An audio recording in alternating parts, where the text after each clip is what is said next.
analizando estábamos analizando la arquitectura del Internet.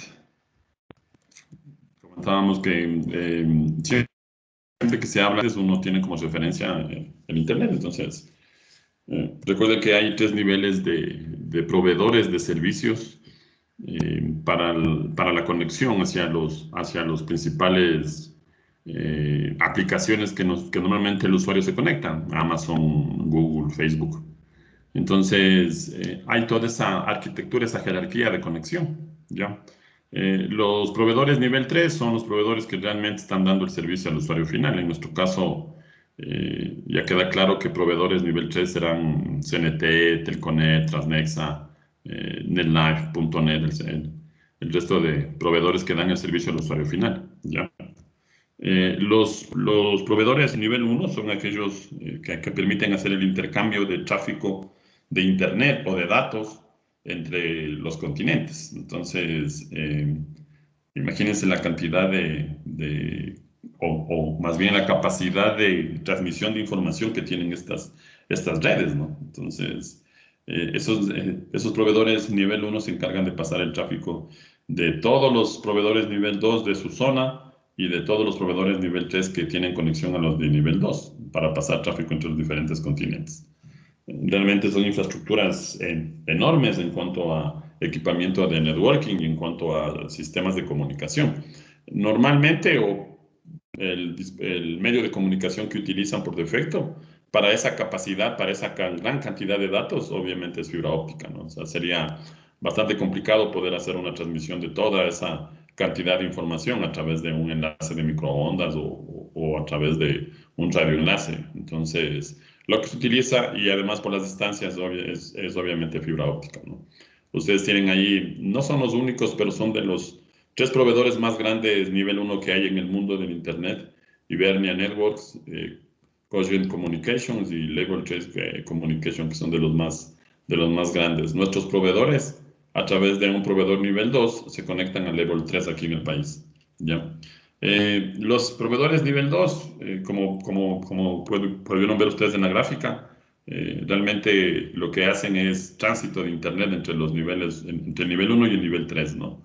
La única forma de conectar un nivel 3 a un nivel 1 es a través de un nivel 2.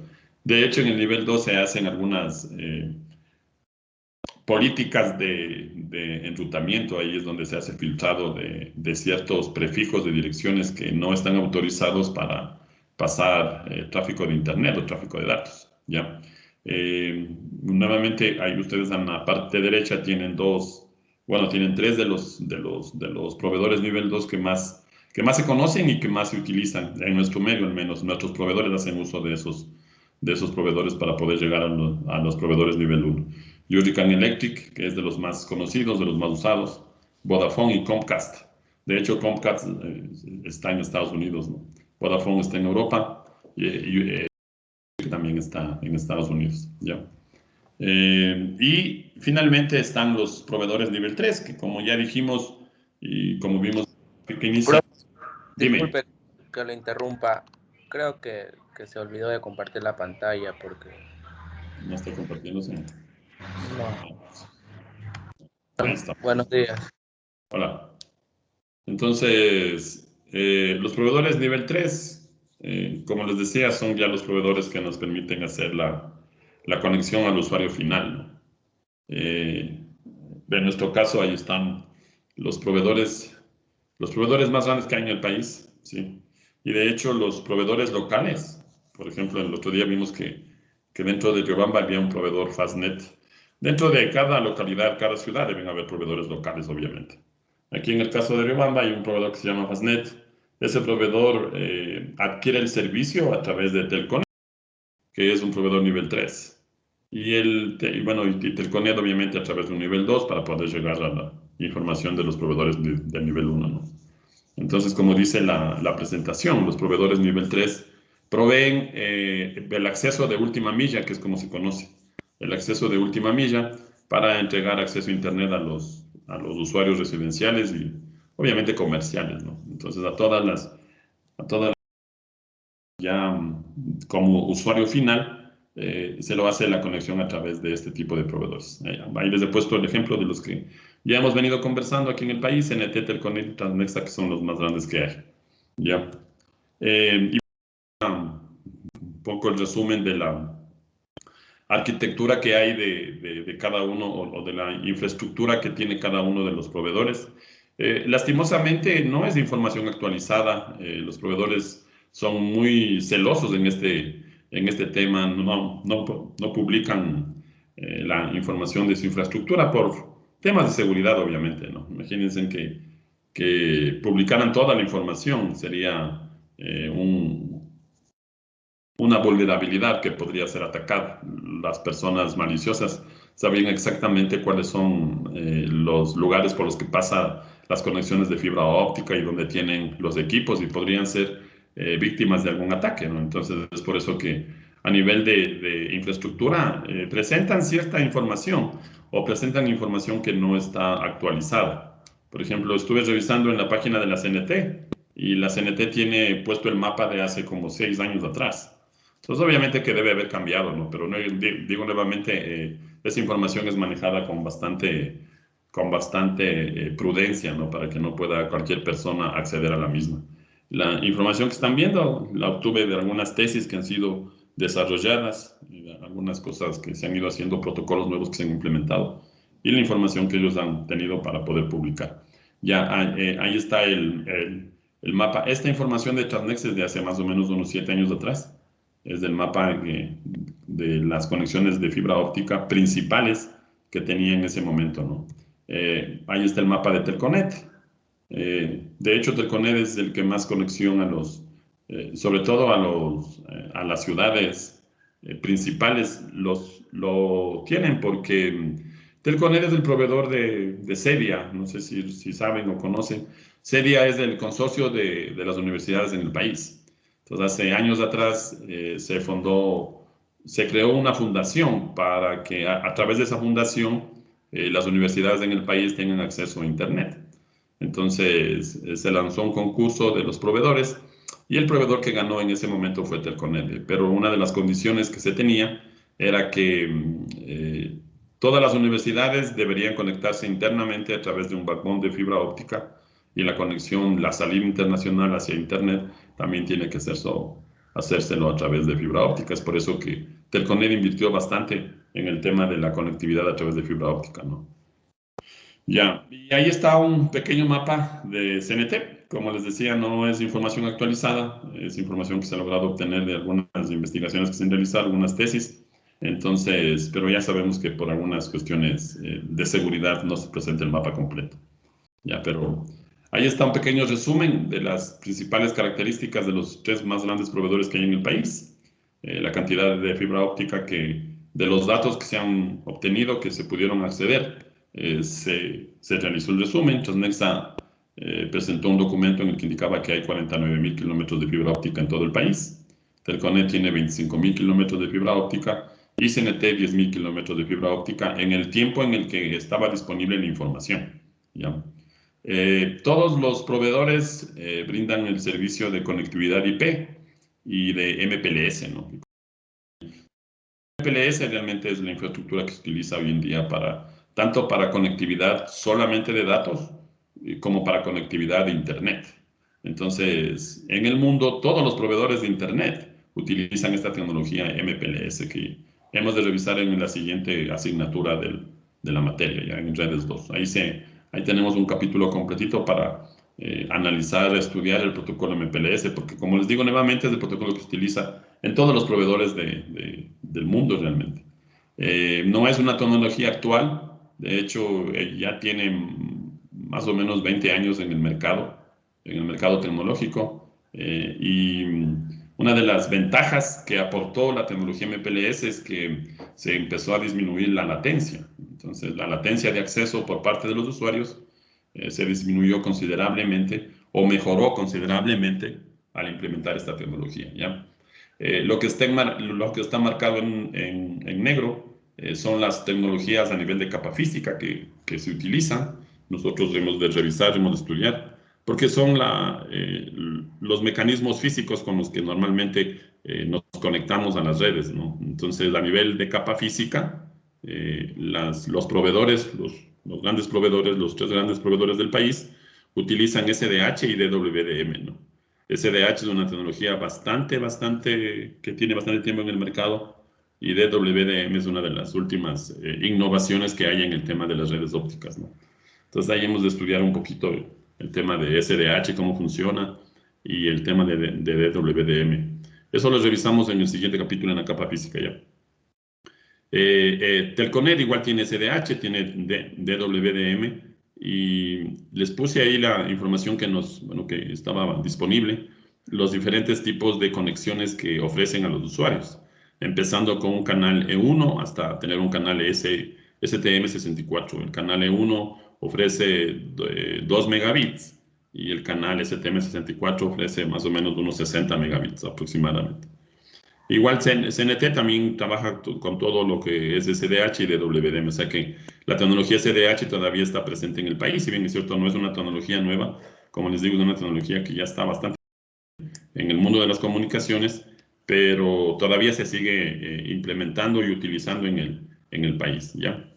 Entonces hay un pequeño resumen de estas características. Listo. Ahora, ahí rapidito algunas estadísticas que me parecieron interesantes que conozcan. Eso es una estadística de la cantidad de usuarios de Internet y de los usuarios activos de redes sociales hasta julio de este año, ¿no? Entonces, imagínense, hasta julio de este año había 4.57 billones de usuarios conectados a Internet. La población mundial a julio de este año era de 7.79 billones. Más del 50%, bueno, 59% realmente, tienen acceso a Internet, ¿ya? Hay 3.96 billones de usuarios activos de redes sociales y hay 5.15 billones de usuarios que utilizan un teléfono móvil, ¿no? Sí, entonces, para que vayamos viendo todo el alcance de la tecnología. En este mapa es bastante interesante porque se muestra una distribución de los usuarios, de esa cantidad de usuarios que están activos en conexiones de Internet. Vean, más del 50.7% de usuarios están en Asia, el 16% está en Europa, y en el resto de países se va haciendo la distribución. En América Latina es apenas del 10% de esa cantidad de usuarios que hay conectados a Internet.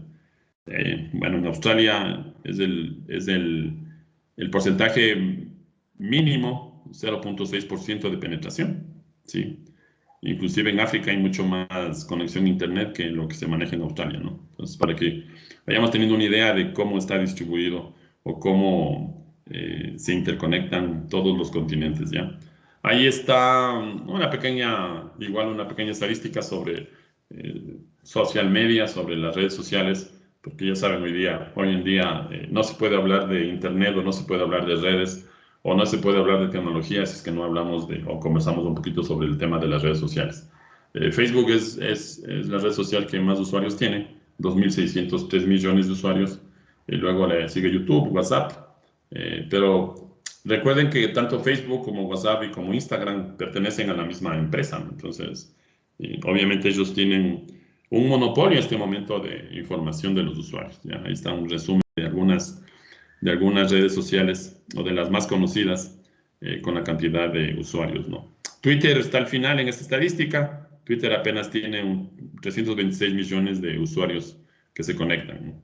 Pero que también, o sea, es una cantidad bastante grande, no tan grande como las que se conectan a otras redes sociales, pero 326 millones de usuarios, un valor bastante considerable.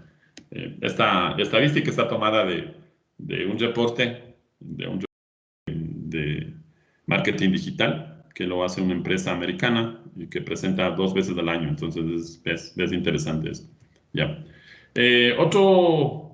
Otra tendencia o otra novedad que existe ahora en el mundo de las redes es lo que ya hemos conversado un poquito, el tema del Internet de las cosas, ¿no? De hecho, muchas empresas, Nokia, Cisco, Juniper, Huawei, han empezado a trabajar en algunos estudios de pronóstico para tener una idea de la cantidad de usuarios que se van a conectar a esta red o de la cantidad de objetos, ¿no?, que se van a conectar a esta red. No se ha llegado a un consenso, pero la estadística menciona que para el año 2021 se van a conectar entre 30 y 50 billones de objetos al Internet de las cosas. Entonces, realmente es un nuevo paradigma, es una tendencia que obviamente está creciendo de manera exponencial. Y bueno, todo esto, ¿no?, como se puede ver en la gráfica, la idea es la interconexión de todas las máquinas, ¿no? No hay seres humanos, ahí la idea es construir redes entre máquinas con la menor intervención del ser humano, ¿no? O sea, los administradores, los ingenieros de la red harán una pequeña configuración y la idea es que a partir de esa configuración las máquinas empiecen a pasarse información entre ellas, ¿ya? De hecho, en la parte industrial, aunque no es parte de nuestra formación, pero en la parte industrial, hace unos 3 o 4 años atrás, unas empresas en Europa diseñaron un estándar que está siendo acogido por todo el mundo que se llama Industria 4.0. La idea de este nuevo estándar Industria 4.0 es que toda la automatización que antes se lo hacía de manera aislada a las redes de datos, ahora se lo integre. Entonces, de que toda la información que está siendo generada en un sistema automatizado, toda esa información pueda estar transmitiéndose a través de una red como el Internet. Esa es la idea, ¿ya? Entonces, bueno, ahí está un pequeño concepto de lo que es el Internet de las cosas, un sistema interrelacionado de dispositivos de cómputo, dispositivos máquinas digitales, máquinas mecánicas, valga la redundancia, objetos, animales o personas que a través de una identificación tienen la habilidad de transferir información, ¿no? Sin requerir una interacción humano-humano o humano-computador, sino que una vez que la red está funcionando, la idea es que de ahí en adelante ya las máquinas se comiencen a comunicar de manera autónoma. Esa es la idea final, ¿no? Entonces, esto es algo que también está creciendo mucho, está presente en muchos países. Esto ya hay implementaciones grandes de Internet de las cosas. En nuestro país está empezándose a trabajar en esta área y obviamente son cosas que no se van a detener, ¿no? Ya de aquí en adelante vamos a tener muchos y muchos más sistemas de Internet de las cosas o aplicaciones de Internet de las cosas presentes en nuestras redes. Esa es la tendencia. Ahora todo se está volviendo inteligente, entre comillas. Seguramente algunas cosas ya lo deben haber escuchado o probablemente visto. Hay relojes inteligentes que tienen la capacidad de monitorear parámetros fisiológicos del usuario, los televisores inteligentes, bueno, el Smart Car, ¿no?, un proyecto de Google que ha tenido muchísimos avances, ¿no? Vehículos que se conducen de manera autónoma, ¿sí? Al principio había algunos inconvenientes porque se utilizaban ciertas técnicas de inteligencia artificial que tenían mucha latencia en cuanto a la respuesta, pero eso ha ido cambiando, ¿no? Ahora, hoy en día existen diferentes técnicas que han permitido mejorar la conducción autónoma de los vehículos. Muchas universidades en el mundo están trabajando en esas líneas de investigación y probablemente en los próximos años ya tengamos ese tipo de vehículos de manera comercial. Bueno, los sistemas de salud inteligentes, el Smart Home, que eso es algo que ya está durante mucho tiempo. Se utilizaban ciertos protocolos propietarios como Z-Wave, que ya vamos a analizar más adelante, pero hoy en día se puede automatizar todo el ambiente de la casa a través de Wi-Fi, ¿no? A través de los protocolos que ya estamos acostumbrados a utilizar. Bueno, botellas inteligentes, espacios de diseño inteligente, ya todo eso es una realidad. Lo que para las personas, para los compañeros que veían las películas de ciencia ficción donde habían unos paneles holográficos que me permitan hacer el diseño, eso ya no es ciencia ficción, eso ya es toda una realidad. Hoy en día ya hay varias empresas en el mundo que hacen el diseño a través de espacios holográficos, ¿no?, inteligentes. Entonces el ingeniero va haciendo toda la manipulación en el espacio holográfico y esto hace que se pase la información a las máquinas que realmente se encargan de hacer el diseño de algún objeto específico. La industria inteligente, eso tiene que ver con lo que les acabo de mencionar, con el estándar Industria 4.0.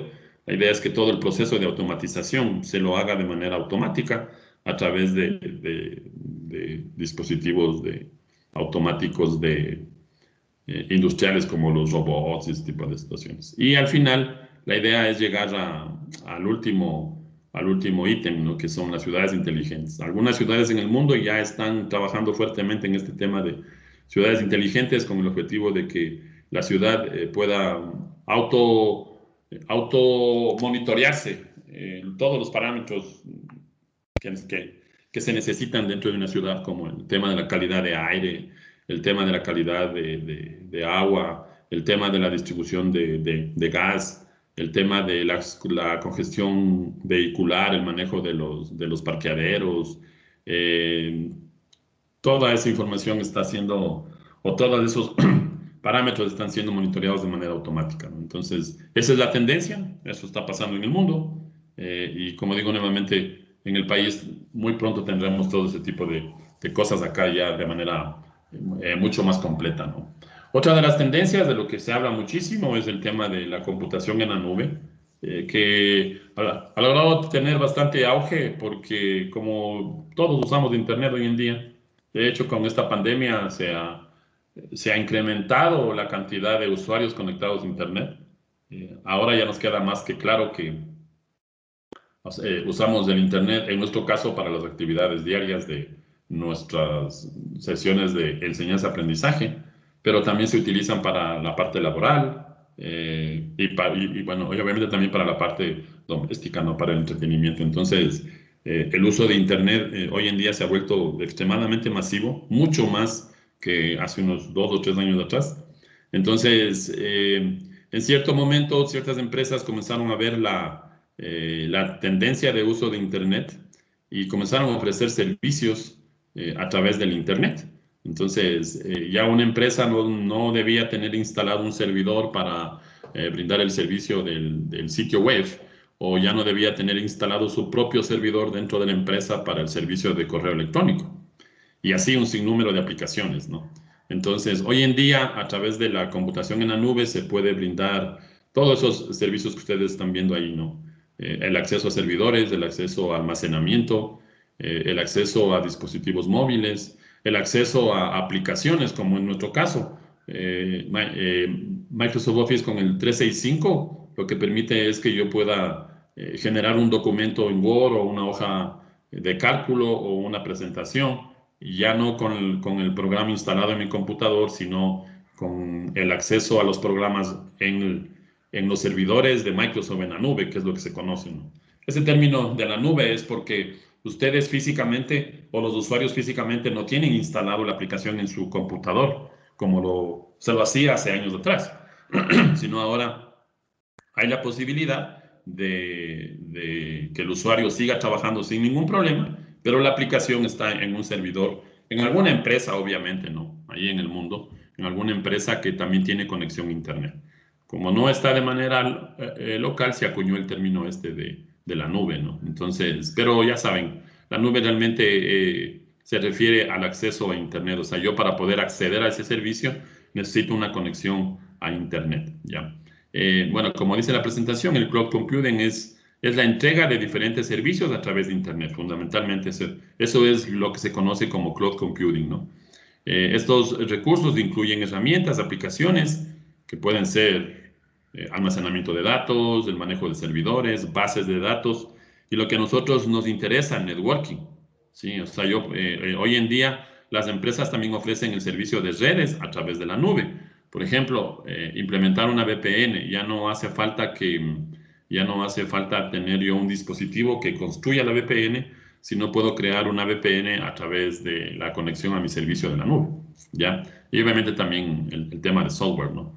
Les he puesto ahí algunos ejemplos de aplicaciones que se denominan cloud computing y que seguramente todos hemos estado algún rato manejando. Los Google Docs, que es algo similar al Office 365 que maneja Microsoft.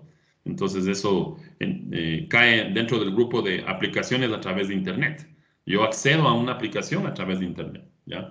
El Amazon S3, que es un servicio que da Amazon para cálculo. Entonces, si una empresa necesita capacidad de cálculo, Lo que antes se hacía era comprar servidores con procesadores de mucha capacidad. Entonces, ahora ya no hace falta eso, porque primero esos servidores o esos dispositivos de cómputo son extremadamente costosos. Entonces, qué es lo que está pasando? Muchas empresas, una de ellas, Amazon, brinda el servicio a los que así lo requieran de computación. Entonces, si necesitan un procesador con, se me ocurre, 128 núcleos que procesen la información, ellos les venden una máquina virtual, básicamente, ¿no? Una instancia. Eh, en el término de cloud computing se conoce como tenant. Entonces, una tenant es una instancia dentro de la nube que utiliza un usuario específico. En este caso, una máquina virtual con una capacidad de memoria RAM y con una capacidad de procesamiento, que es ofrecido al usuario para que puedan hacer sus tareas, ¿no? Se me ocurre, están probando un programa y necesitan esa capacidad de procesamiento. Entonces, no hay esos recursos computacionales dentro de la empresa. Lo que se hace es contratar eso en una de las empresas que están vendiendo ese servicio, ¿no? Las grandes empresas que dan el servicio de cloud computing ofrecen eso. Amazon, Google, Microsoft, IBM, Oracle, todos ellos ofrecen ese servicio. ¿Ya? Otro de los servicios que todos hemos estado utilizando es el almacenamiento y backups a través de Internet. Entonces ahí están, vean, servicios como los de Apple, el iCloud, el Drive, el Dropbox, etcétera, etcétera, etcétera. Y así hoy en día hay un sinnúmero de servicios de almacenamiento, ¿no? De almacenamiento que está en la nube, porque no está en el dispositivo que ustedes están accediendo de manera permanente, ¿no? Sino toda esa información se almacena en algún lado del Internet, ¿ya? Ahí está un pequeño resumen de algunas de las plataformas más, hoy en día, más utilizadas o que los usuarios más usan para acceder a los servicios de cloud computing, ¿no? Alibaba tiene un mercado muy grande en Asia, en Europa igual hay algunos servicios. En nuestra zona, Amazon se usa bastante, Google Cloud Platform también se usa, Microsoft Azure, Oracle, VMware también tiene un servicio de computación en la nube y hay algunos más, ¿no? O sea, realmente si uno se pone a investigar, hay decenas de empresas que están ofreciendo el servicio de computación en la nube. Ahí les puse una pequeña estadística y hay un sitio que se llama Statista. Ellos hacen investigaciones sobre algunas tendencias tecnológicas y en una de esos reportes, en una de las páginas encontré esto que me pareció interesante. Vean, Amazon es el líder, ¿no? Ellos hasta junio de este año lograron tener ganancias de 100 billones de dólares como parte del servicio que están brindando, ¿no? Ahora, también hay empresas que empiezan a desarrollar nubes privadas, ¿sí? Entonces, estas nubes que estamos hablando o este servicio son públicos, ¿no? Cualquier usuario puede acceder a obtener ese servicio, pero también la otra opción es que se pueden implementar nubes privadas exclusivamente para la empresa, por poner un ejemplo, ¿no? Si es que así se lo requiere, ¿ya? Entonces, pero todas estas tendencias, todo esto que hemos conversado hace un ratito, como parte central, a la final tienen una red o un conjunto de redes, ¿ya? Y en términos más básicos, las redes tienen dos tipos, a nivel de usuario final, hay dos tipos de dispositivos que son parte de esta red, que es obvio, ¿no? El tema de los servidores y el tema de los clientes, ¿ya? El flujo de información siempre se genera desde un cliente hacia un servidor. El servidor es un dispositivo con mucha capacidad de procesamiento y con mucha capacidad de memoria que está esperando que alguien solicite el servicio, ¿sí? Nunca se genera un flujo de información desde el servidor hacia el cliente de manera inicial, ¿sí? Sino siempre el cliente es el que se encarga de hacer la solicitud de petición de servicio y lo que hace el servidor es simplemente responder a esa petición, ¿ya?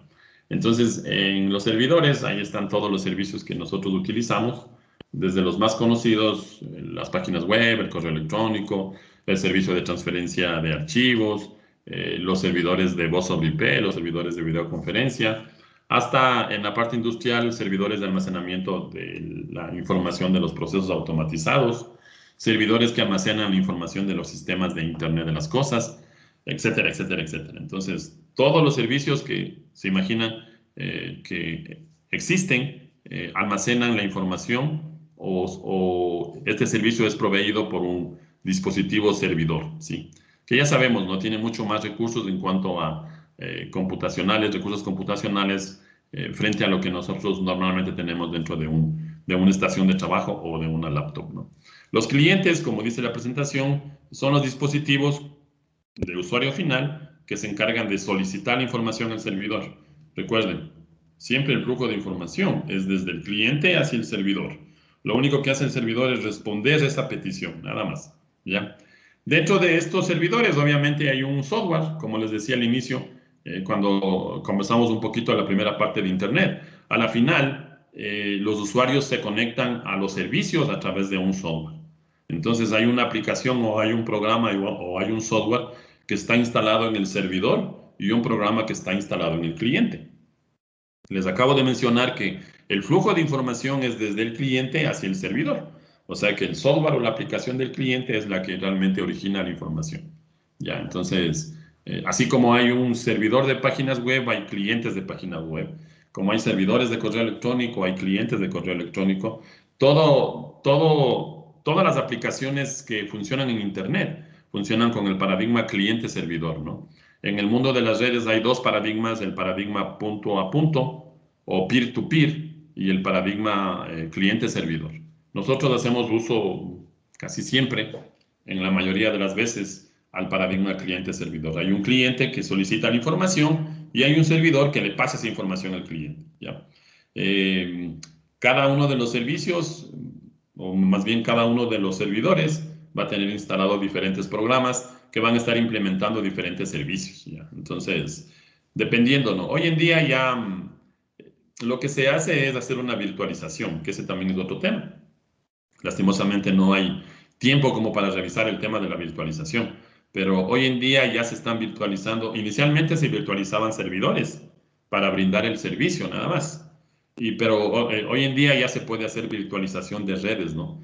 Hay una nueva tendencia que se llama NFV, virtualización de funciones de red, lo que traduce eso, ¿no?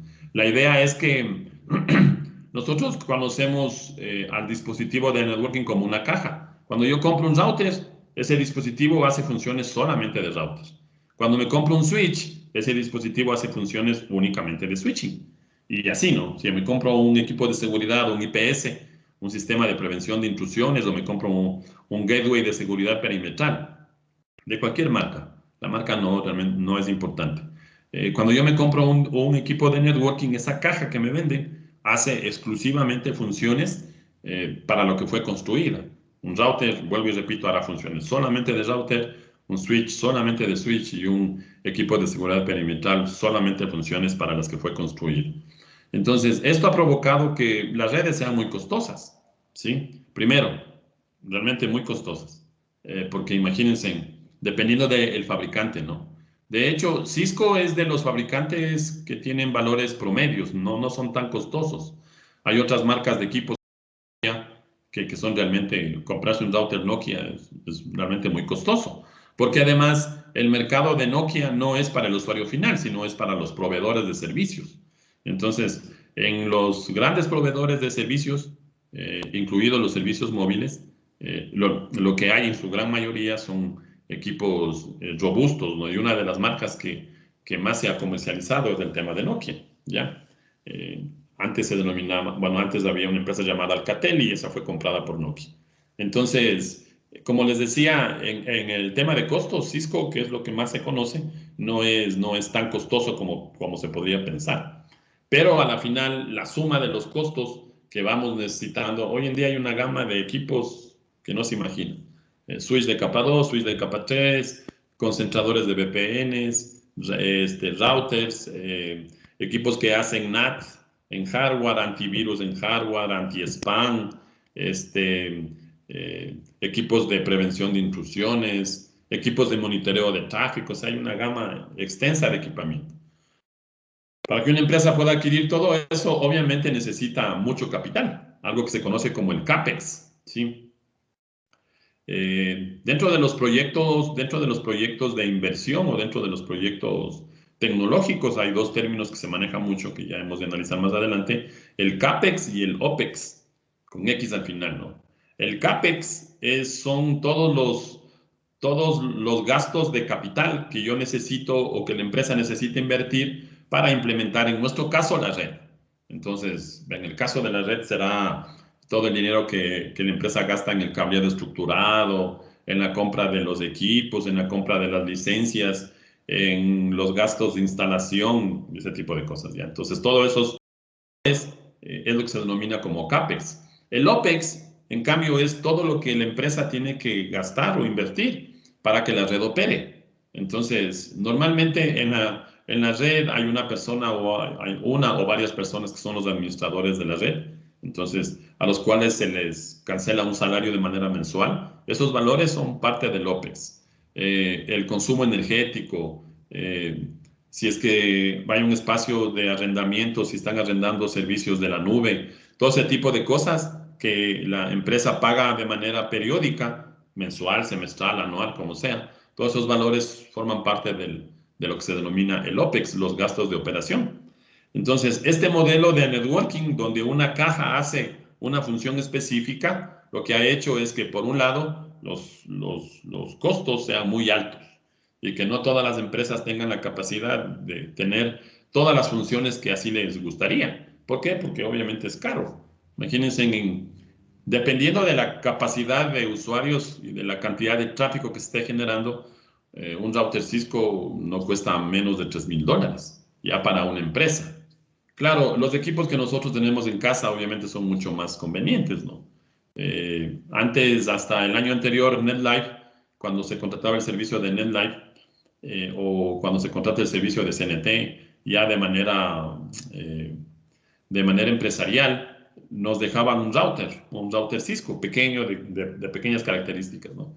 Esos equipos están alrededor de $400, $500.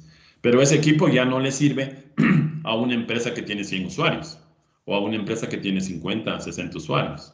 Entonces, ya para poder tener el servicio, ya necesita la empresa comprarse un equipo con mayores capacidades. Y como les comento, dentro de Cisco, los equipos que normalmente se utilizan a nivel de acceso a la red dentro de las empresas, más o menos entre $2,500 y $3,000. Y de ahí para arriba, ¿no? Otros fabricantes. Entonces, gracias a que desde hace mucho tiempo se vienen virtualizando servidores, ¿sí? Con aplicaciones como las que ustedes conocen, ¿no? Bueno, las que nosotros manejamos, el tema de VMware, el tema de VirtualBox, pero ya en los servidores se manejan aplicaciones para servidores de VMware, ¿sí? VMware tiene una aplicación que se llama ESXi, que se utiliza para virtualización de servidores, ¿ya? Entonces, la diferencia fundamental entre el VMware Workstation y el VMware ESXi es que el ESXi tiene capacidad de manejar grandes volúmenes de memoria. Imagínense en los servidores, como mínimo 64 GB de memoria RAM, y de ahí para arriba 128, 256, 512, dependiendo de los usos que se den. Entonces, tener un servidor con 64 GB de memoria RAM es algo muy normal dentro de las empresas. En nuestro medio aquí, al menos en la zona, todos los servidores de las instituciones son servidores con mínimo 64 GB de memoria RAM. Entonces, VMware Workstation, VirtualBox ya no pueden manejar esa cantidad de memoria RAM.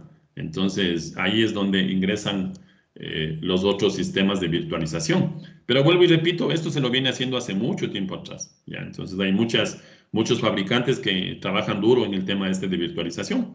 Con eso se ha conseguido que una sola caja, un solo servidor, un solo sistema de cómputo que tiene muchos recursos, construya máquinas virtuales o servidores virtualizados que están dando el servicio a los usuarios. El usuario obviamente no sabe de eso, pero dentro del data center o dentro de la empresa donde están los servidores brindando los servicios, lo más probable, lo más común hoy en día es que haya una sola caja que esté virtualizada. Entonces, les cuento esto porque esa misma idea, 3 años atrás, a alguien se le ocurrió, ¿por qué no hacer lo mismo en el tema de redes? ¿Sí? Entonces, ahora esta nueva tendencia llamado NFV, virtualización de funciones de red, la idea es que se tiene un servidor de propósito general, un servidor como los servidores que almacenan las páginas web, el servicio de correo electrónico, etcétera, etcétera, etcétera. Lo mismo, pero en lugar de que se almacenen aplicaciones de usuario final, la idea es que se virtualice para las funciones de red. Entonces, una misma caja será un firewall, será un switch, será un router, será una central telefónica, será un equipo de prevención de intrusiones, etcétera, etcétera, etcétera. Entonces, en esto se está trabajando muchísimo realmente, ¿ya? Eso hemos de revisar, hay algunas cosas bien interesantes que se pueden hacer, eso hemos de revisar, bueno, eso es un tema un poquito más avanzado, eso lo revisaremos en la siguiente materia, ¿no? Pero todo está basado en esto, en lo que estamos conversando ahora, ¿sí? En que los dispositivos finales tienen por un lado clientes y por otro lado servidores. Entonces, como vuelvo y repito, para finalizar esta partecita, a alguien se le ocurrió, ¿por qué no hacer lo mismo que se hacen con las aplicaciones, con la virtualización de los servidores dentro de las redes? ¿Ya? Y ahí surgió virtualización de las funciones de red, ¿ya? Entonces, y de hecho, un router a la final tiene un software para hacer el rutamiento. Un switch tiene un software para hacer el switching.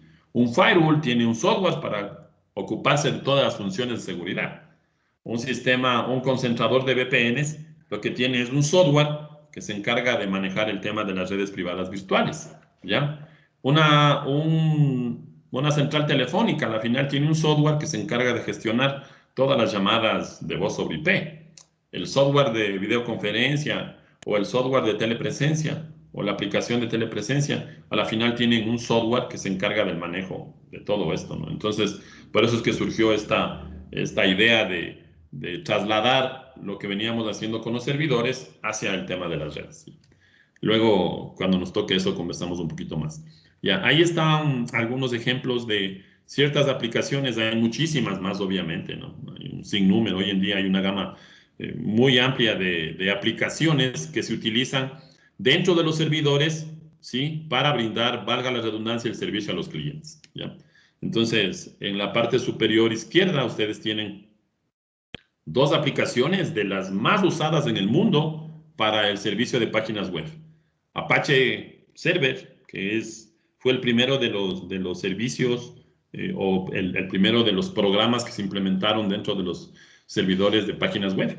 Hoy en día hay otra aplicación que también se está usando muchísimo, NG y NX, que vendría a ser como una evolución del Apache, ¿no? El Apache no es que ha dejado como proyecto no ha dejado de existir, siguen haciéndose actualizaciones, pero apareció en el mundo de los servidores web, apareció este nuevo servicio NG y NX.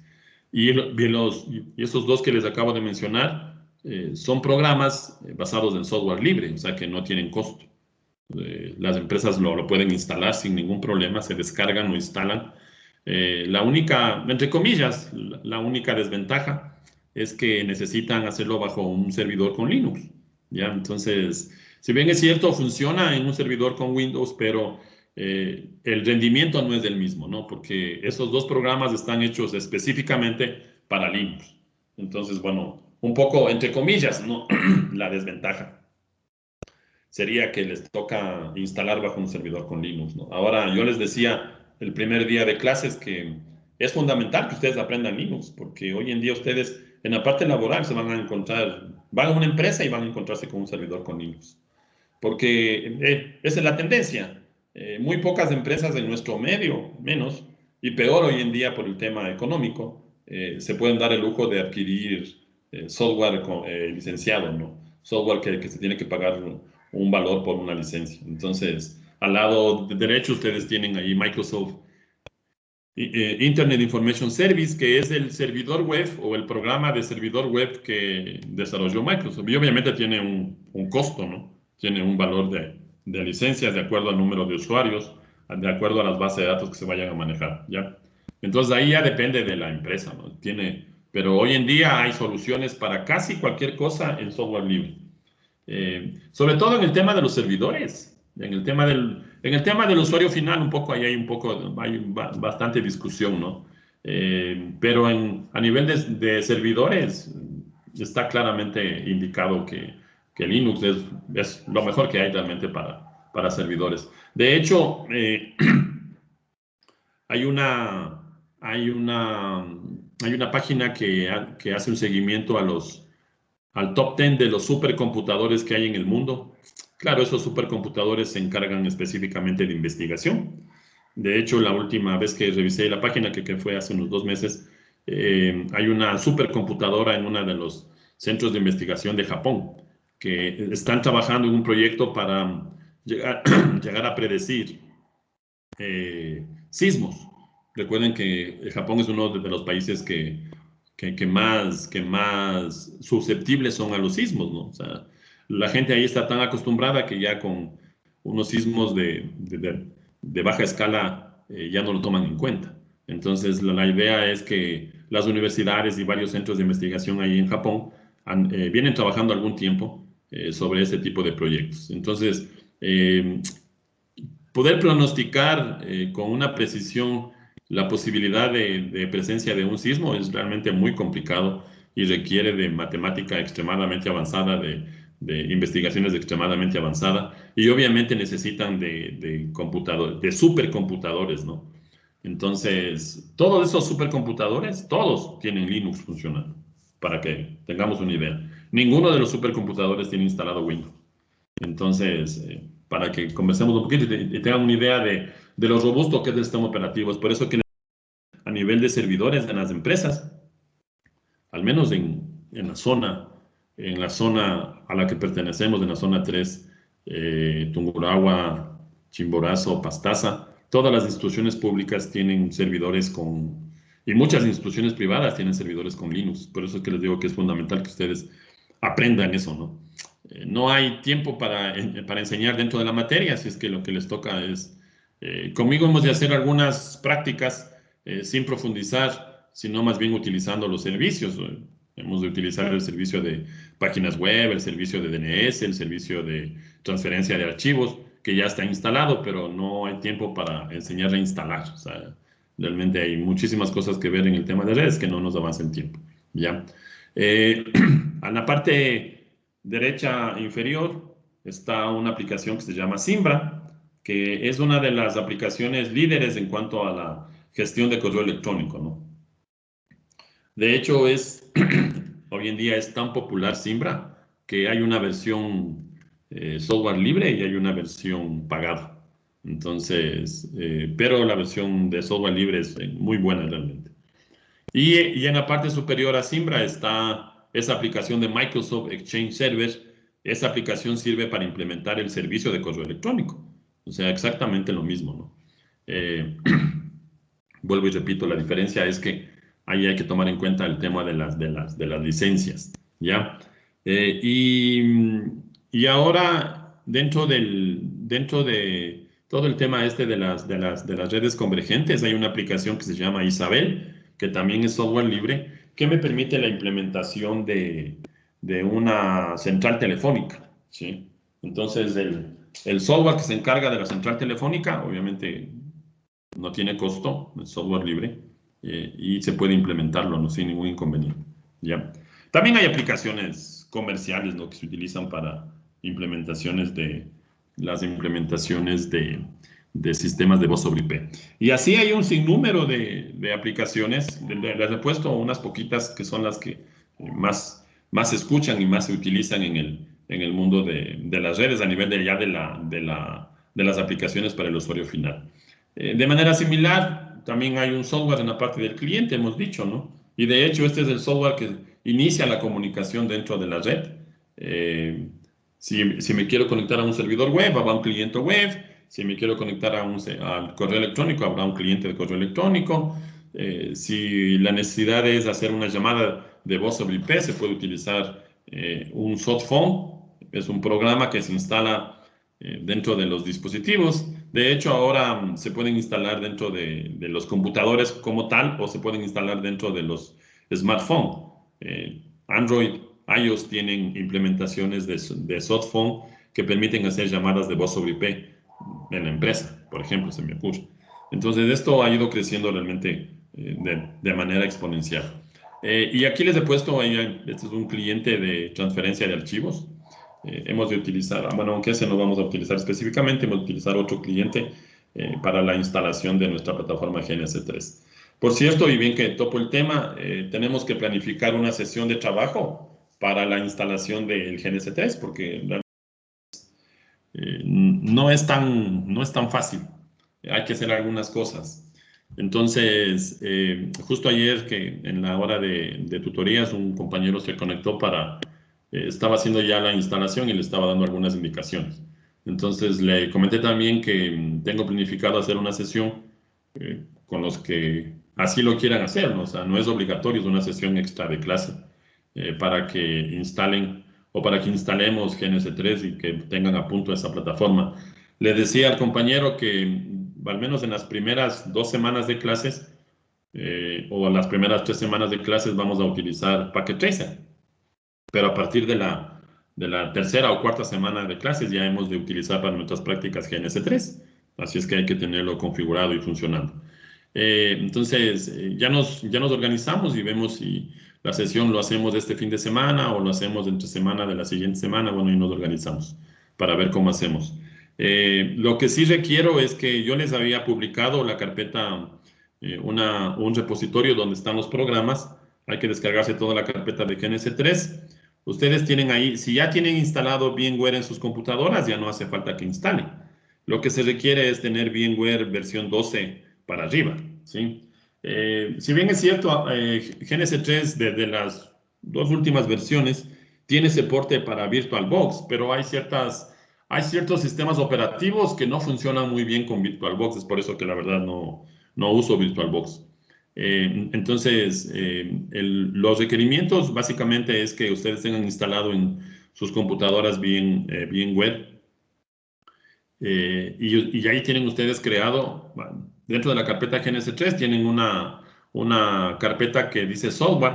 Ahí están el programa gráfico, el cliente gráfico que es el que normalmente nosotros usamos para hacer el diseño de la red y además tiene una máquina virtual. Dentro de la máquina virtual, esa máquina virtual es una máquina con Ubuntu. De hecho, me parece que es la versión 18. Es la máquina virtual con el Ubuntu. Dentro de esa máquina virtual se almacenan o se instalan todos los sistemas operativos de los equipos que vamos a utilizar. Entonces, ahí habrá que instalar todo el tema de Cisco, el tema de Juniper, el tema de MikroTik.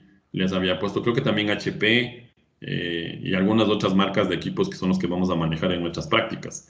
Entonces, dentro de esta máquina virtual hay que instalar, ya les voy a enseñar a instalar todos estos sistemas operativos.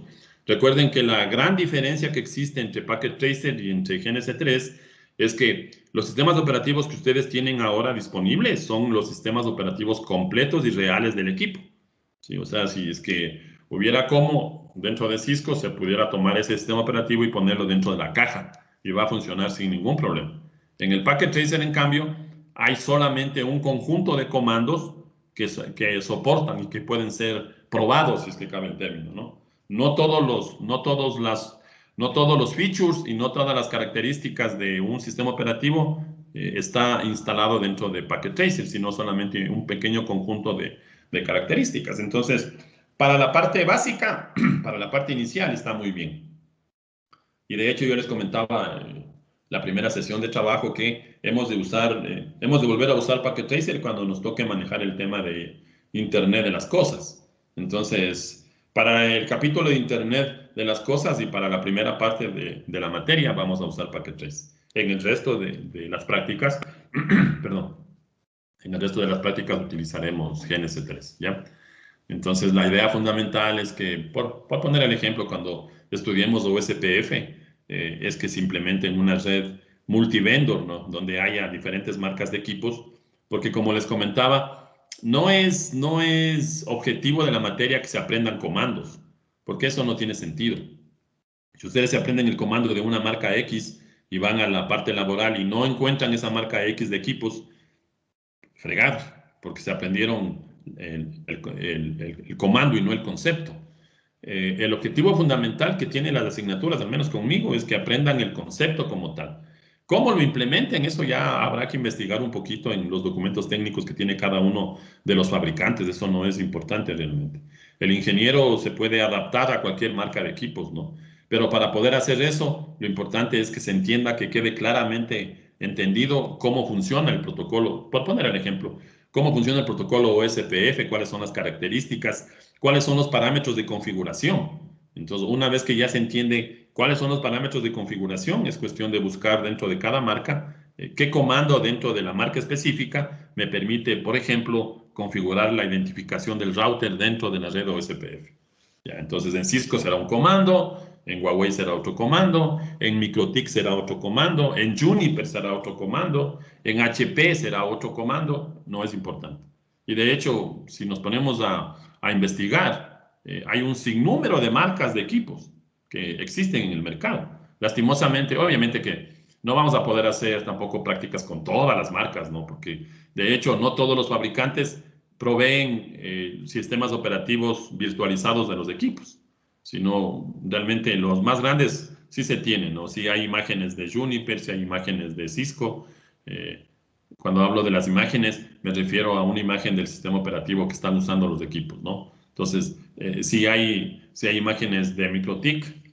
Digamos, en el tema de MikroTik, y MikroTik es una de las marcas que más se usa en América Latina, sobre todo por el tema de costos. Es una plataforma, es un fabricante bastante robusto para redes pequeñas, redes medianas y pequeñas. Entonces, si es una red pequeña, mediana, usar MikroTik más que suficiente. Entonces, y además es bastante conveniente, ¿no? Imagínense un router para la casa podría estar más o menos en unos 40, 50 dólares. El mismo equipo en otra marca, les decía, 400, 500 dólares. Entonces, hay muchas empresas que tienen esa posibilidad, ¿no? Pero en cambio, la mayoría de las empresas no tienen esa posibilidad. Entonces, se van por ese fabricante. El sistema operativo de MikroTik es completo, se puede probar todas las funcionalidades y la idea es que, como les decía, vamos a hacer eso. Ahora, para finalizar esta partecita, lo que sí necesito es, ustedes tienen ahí la máquina virtual, importen la máquina virtual, tienen que importar ya la máquina virtual al VMware y prueben que arranca la máquina virtual, ¿ya? Entonces, eso necesitamos para partir la instalación de GNS3, teniendo ya la máquina virtual funcionando, porque si no, nos va a tomar una media hora en que recién importen la máquina virtual y le prueben y este tipo de cosas, ¿ya? Cosa número uno. Número dos, necesitamos un cliente de transferencia de archivos. Filecilia es uno de los clientes que se podría manejar, pero hay uno que es mucho más, bueno, mucho más usado hoy en día, que es el WinSCP. Ustedes en el Google pueden hacer una búsqueda de WinSCP. Les pongo por aquí mientras usamos esto. WinSCP. Ese es el software de transferencia de archivos que se utiliza y que me permite. Y la otra opción es que, y el otro requisito es que tengan instalado también deben haber escuchado hablar Wireshark, que es un software para análisis de protocolos. ¿Ya? Entonces, esos dos programas necesito que ustedes tengan instalados en sus computadores, Wireshark y WinSCP, y además que tengan también ya importada la máquina virtual al ambiente de VMware, para a partir de ahí hacer la instalación. ¿Ya? Entonces, ahí nos ponemos de acuerdo el día de mañana que tenemos clase, nos ponemos de acuerdo cuando hacemos la sesión para hacer la instalación. Listo. Ya, entonces, bueno, continuemos. Ya vimos la parte de los servidores, veamos la parte de los dispositivos de usuario final. Entonces, inicialmente existían solamente computadores, impresoras, laptops, pero hoy en día cualquier cosa, cualquier dispositivo es un dispositivo de usuario final. Profe, Dime. me interrumpo otra vez, se olvidó de compartir. Se perdió la... Y lo del Ahí programa, está. ¿cómo dijo que se llamaba? War, ¿qué cosa? WinSCP se llama. Wireshark y WinSCP. Esos son los dos programas que deben tener instalado en las computadoras. Gracias, profe. Ya. Y bueno, para terminar, funciona con 2 gigas de memoria RAM, pero la verdad les recomiendo que la computadora pueda o tengan ustedes recursos para que le asignen al menos 4 gigas a la máquina virtual. O sea que significaría que la máquina de ustedes debería tener como mínimo 6 gigas de memoria RAM. 2 gigas para el sistema operativo, en este caso para Windows, y 4 gigas para la máquina virtual de GNS3. Perdón. Con menos memoria RAM van a tener problemas, ¿no? No van a poder arrancarse algunos sistemas operativos. Entonces, les comento para que por favor traten si es que alguien no tiene una máquina con al menos con 6 gigas de memoria RAM, trate de ver cómo lo puede hacer para la instalación, ¿ya? Vuelvo y repito, la máquina virtual funciona con 2 gigas, pero es muy limitada. Hay muchas cosas que no han de poder hacer. Entonces, espero que tengamos computadoras con recursos para no tener ese inconveniente, ¿ya? Entonces, eso nada más, ¿ya? Entonces, como les decía, hoy en día ya no solamente las computadoras son dispositivos de usuario final, eh, pasando por pasando por, déjenme regresar a anterior ya, sino también ya imagínense en las cámaras de videovigilancia, los teléfonos IP, las tablets, los teléfonos inteligentes, los Smart TV, en el tema del Smart Home hay dispositivos de control que manejan todo el tema de la automatización. Esos también son dispositivos de usuario final. Y en el ámbito industrial también, aunque como vuelvo y repito, no es parte de nuestra formación, pero sí es importante que conozcan que hoy en día todos los dispositivos industriales también se pueden conectar a la red, ¿sí? Empezando por los computadores industriales, que no sé si han escuchado, se llaman PLCs.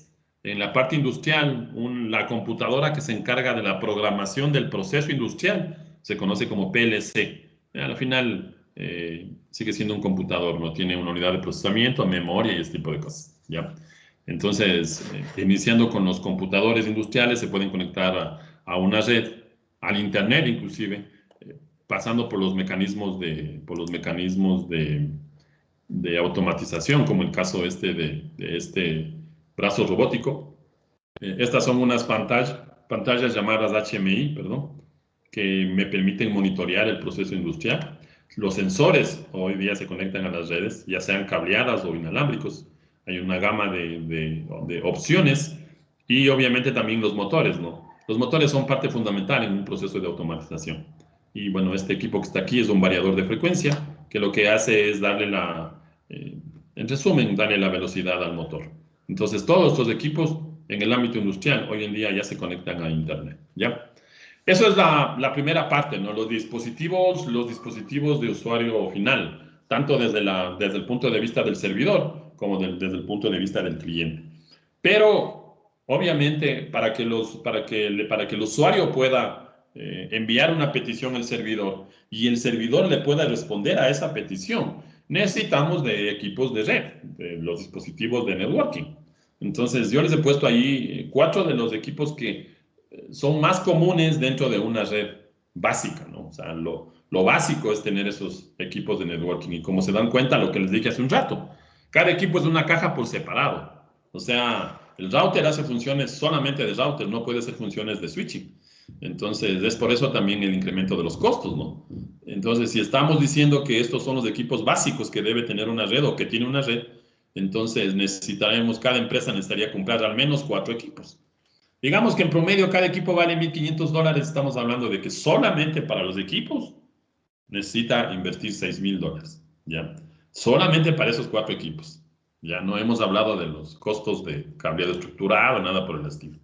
Entonces, esa nueva tecnología o esa nueva tendencia trata de resolver este problema. Pero bueno, en principio nuestras redes van a tener los equipos como cajas separadas, ¿ya?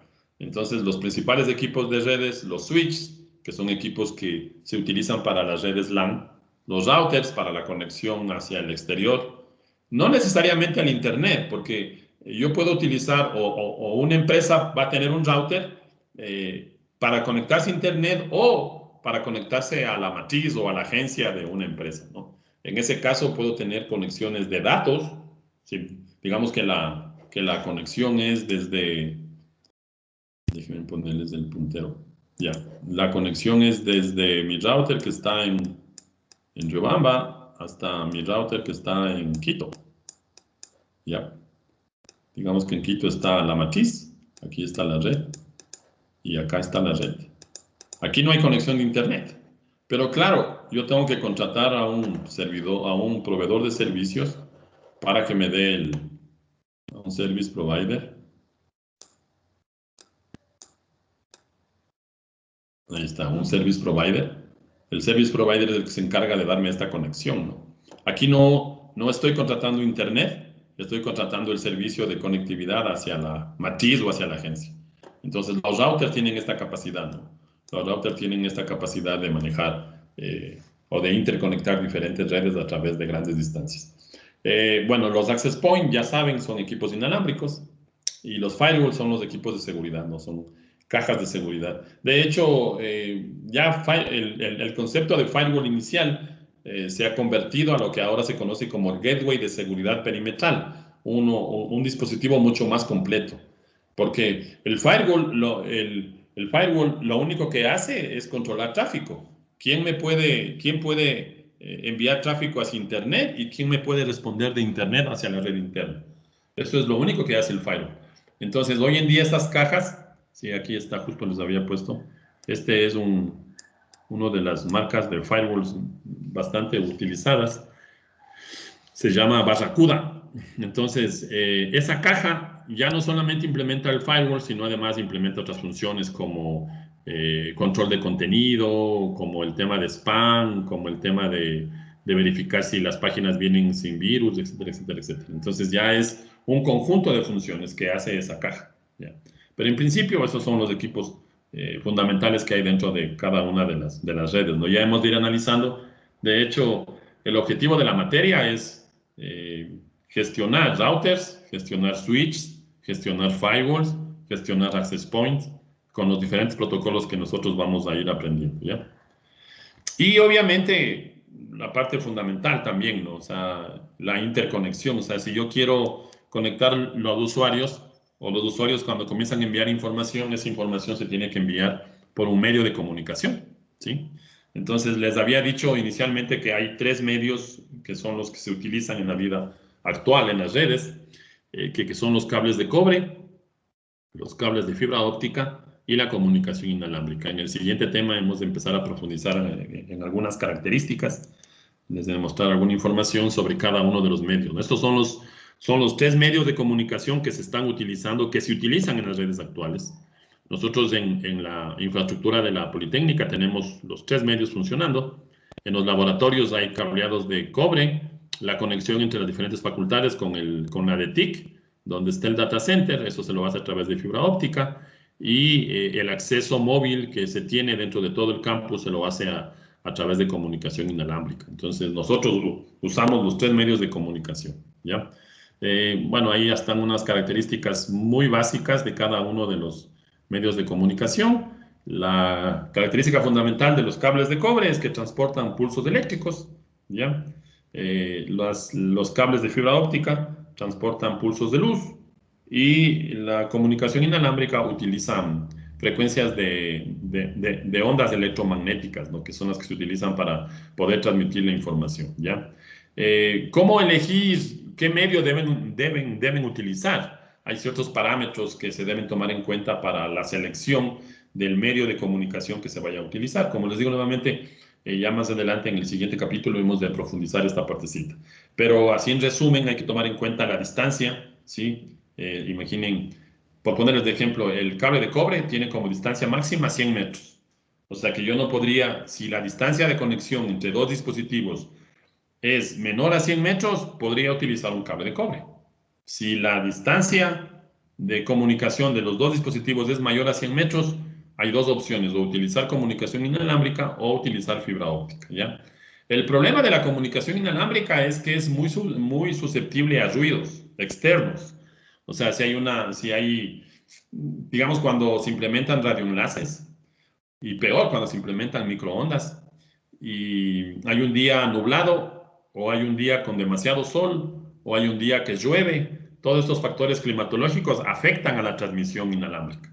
Entonces, les comento, de manera general es muy susceptible a los ambientes climatológicos la comunicación inalámbrica. Y entonces, dependiendo de las necesidades, muchas empresas han optado por utilizar fibra óptica, ¿ya? De hecho, se parte de que la fibra óptica es totalmente inmune a los ruidos electromagnéticos, o sea que los problemas que tienen los cables de cobre no lo tienen la fibra óptica, ¿ya? Entonces, los problemas que tienen las comunicaciones inalámbricas obviamente no están presentes dentro de la fibra óptica. También es por eso que muchas de las empresas y en muchos requerimientos la gente decide por utilizar fibra óptica, ¿no? Entonces, la distancia máxima en fibra óptica, dependiendo del tipo de fibra óptica que ya hemos de analizar más adelante, se pueden llegar a tener enlaces de hasta 100 kilómetros, un cable de 100 kilómetros de fibra sin necesidad de ningún regenerador de la señal. Entonces, ya les digo nuevamente, dependiendo de si la fibra es multimodo o monomodo, ¿ya? El ambiente también es muy importante, ¿no? Si, como les digo nuevamente, si el ambiente donde vamos a hacer instalación no tiene ruidos o no hay presencia de ruidos muy comunes, podríamos pensar en implementar cable de cobre, ¿no? Pero si hay mucho ruido electromagnético, la idea es que se utilice un medio que sea inmune a los ruidos electromagnéticos, en este caso la fibra óptica, ¿no? Las velocidades también tienen mucho que ver también es un parámetro que decide qué medio de comunicación deberíamos utilizar. En cobre se ha llegado a transmitir hasta 10 gigabits. Más allá de 10 gigabits ya es complicado poder transmitir, ¿sí? Probablemente para el usuario final 10 gigabits sea más que suficiente, ¿no? De hecho, tener un gigabit sobre cobre es más que suficiente para todas las aplicaciones que normalmente utilizamos, ¿no? O sea, el usuario final no tiene ninguna aplicación dentro de su computador o dentro de su laptop, si va a utilizar un cable de cobre, que me permita o que consuma una tasa de transferencia mayor a 1 gigabit, o sea, a 1000 megabits. Si no hay ninguna aplicación. Entonces, 1 gigabit sería una tasa de transferencia adecuada para un usuario final dentro de una red empresarial o dentro de una red corporativa. Claro, ya en el data center o donde están los servidores, obviamente que 1 gigabit va a ser una tasa de transferencia que va a que va a empezar a tener problemas, ¿no? Ya deberíamos tener canales de comunicación como mínimo de 10 gigabits para arriba. Hoy en día la tecnología ya está transmitiendo 400 gigabits. Entonces, para que tengamos una idea, las redes comenzaron en los años 80, 82 a transmitir a 10 megabits, 10 millones de bits por segundo.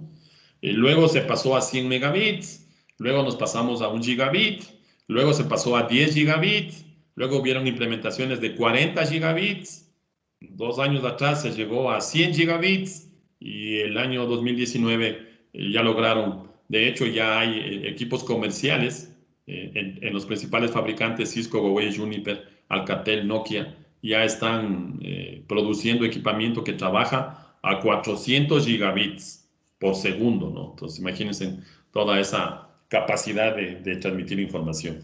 Y de hecho, de lo que se conoce, el nuevo estándar es de 1 terabit, o sea, trabajar a 1 terabit por segundo.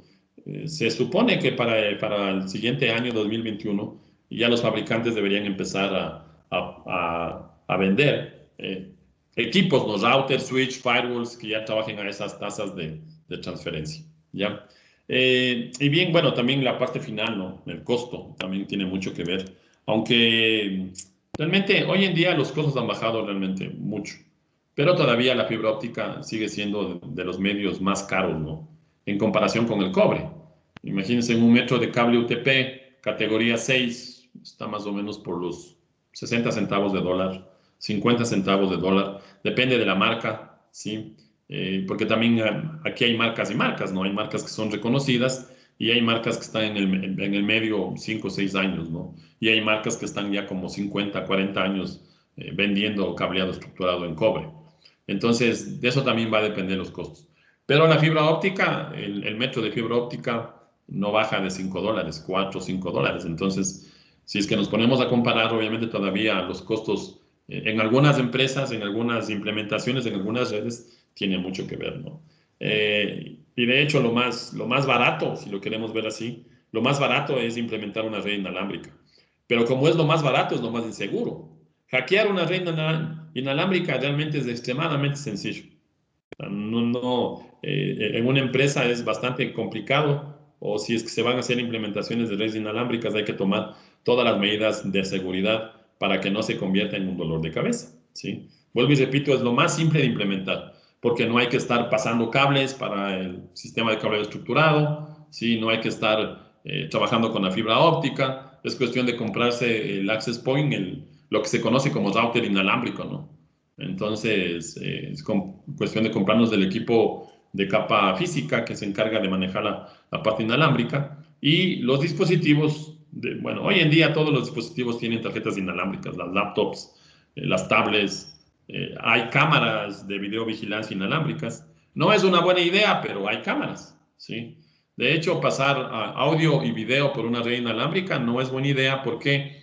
Porque normalmente la red inalámbrica tiene un problema que es la latencia, ¿sí? Las interferencias. Entonces, los servicios de video y de voz sobre una red inalámbrica van a empezar a sufrir problemas. En el tema de la voz, la voz se puede distorsionar o se puede entrecortar, y en el tema del video la imagen se puede congelar. Entonces, ahí hay que tener cuidado. Vuelvo y repito, si bien es cierto, se venden cámaras inalámbricas, pero probablemente tener una o dos cámaras es bueno dentro de una red inalámbrica. Pero todo un sistema de video vigilancia que se conecte a la red inalámbrica, realmente vamos a empezar a tener serios problemas, ¿ya? Entonces, bueno, ustedes más adelante tienen una materia de seguridad, así es que ahí analizarán todo el tema este. Pero vuelvo y repito, para finalizar, es un problema de seguridad, un hueco de seguridad, una red inalámbrica. Como les digo, es muy simple hackear una red inalámbrica o atacar a una red inalámbrica, ¿ya?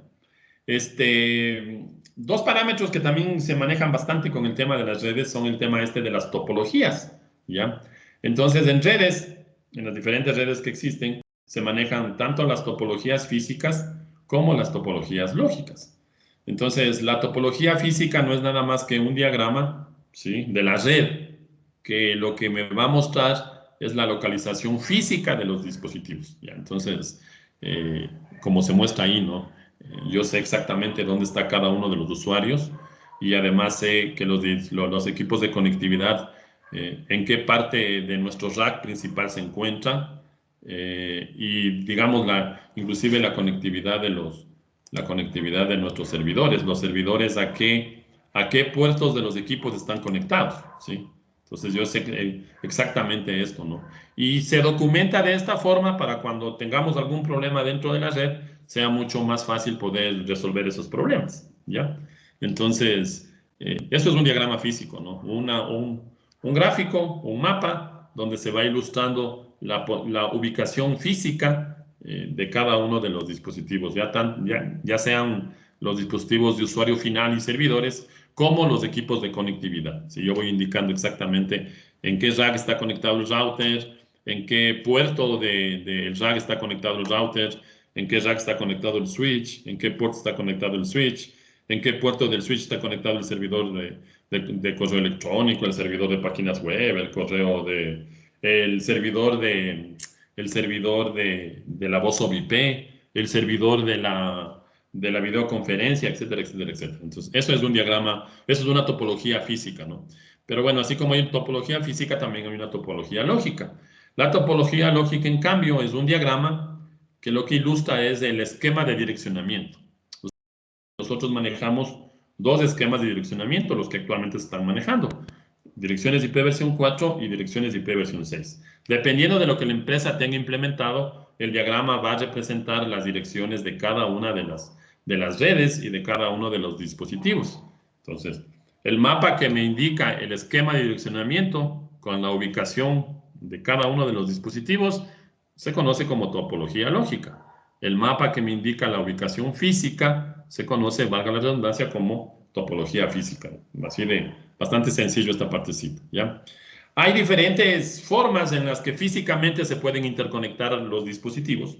¿sí? Entonces, si uno revisa un libro de redes, va a encontrar ese tipo de información.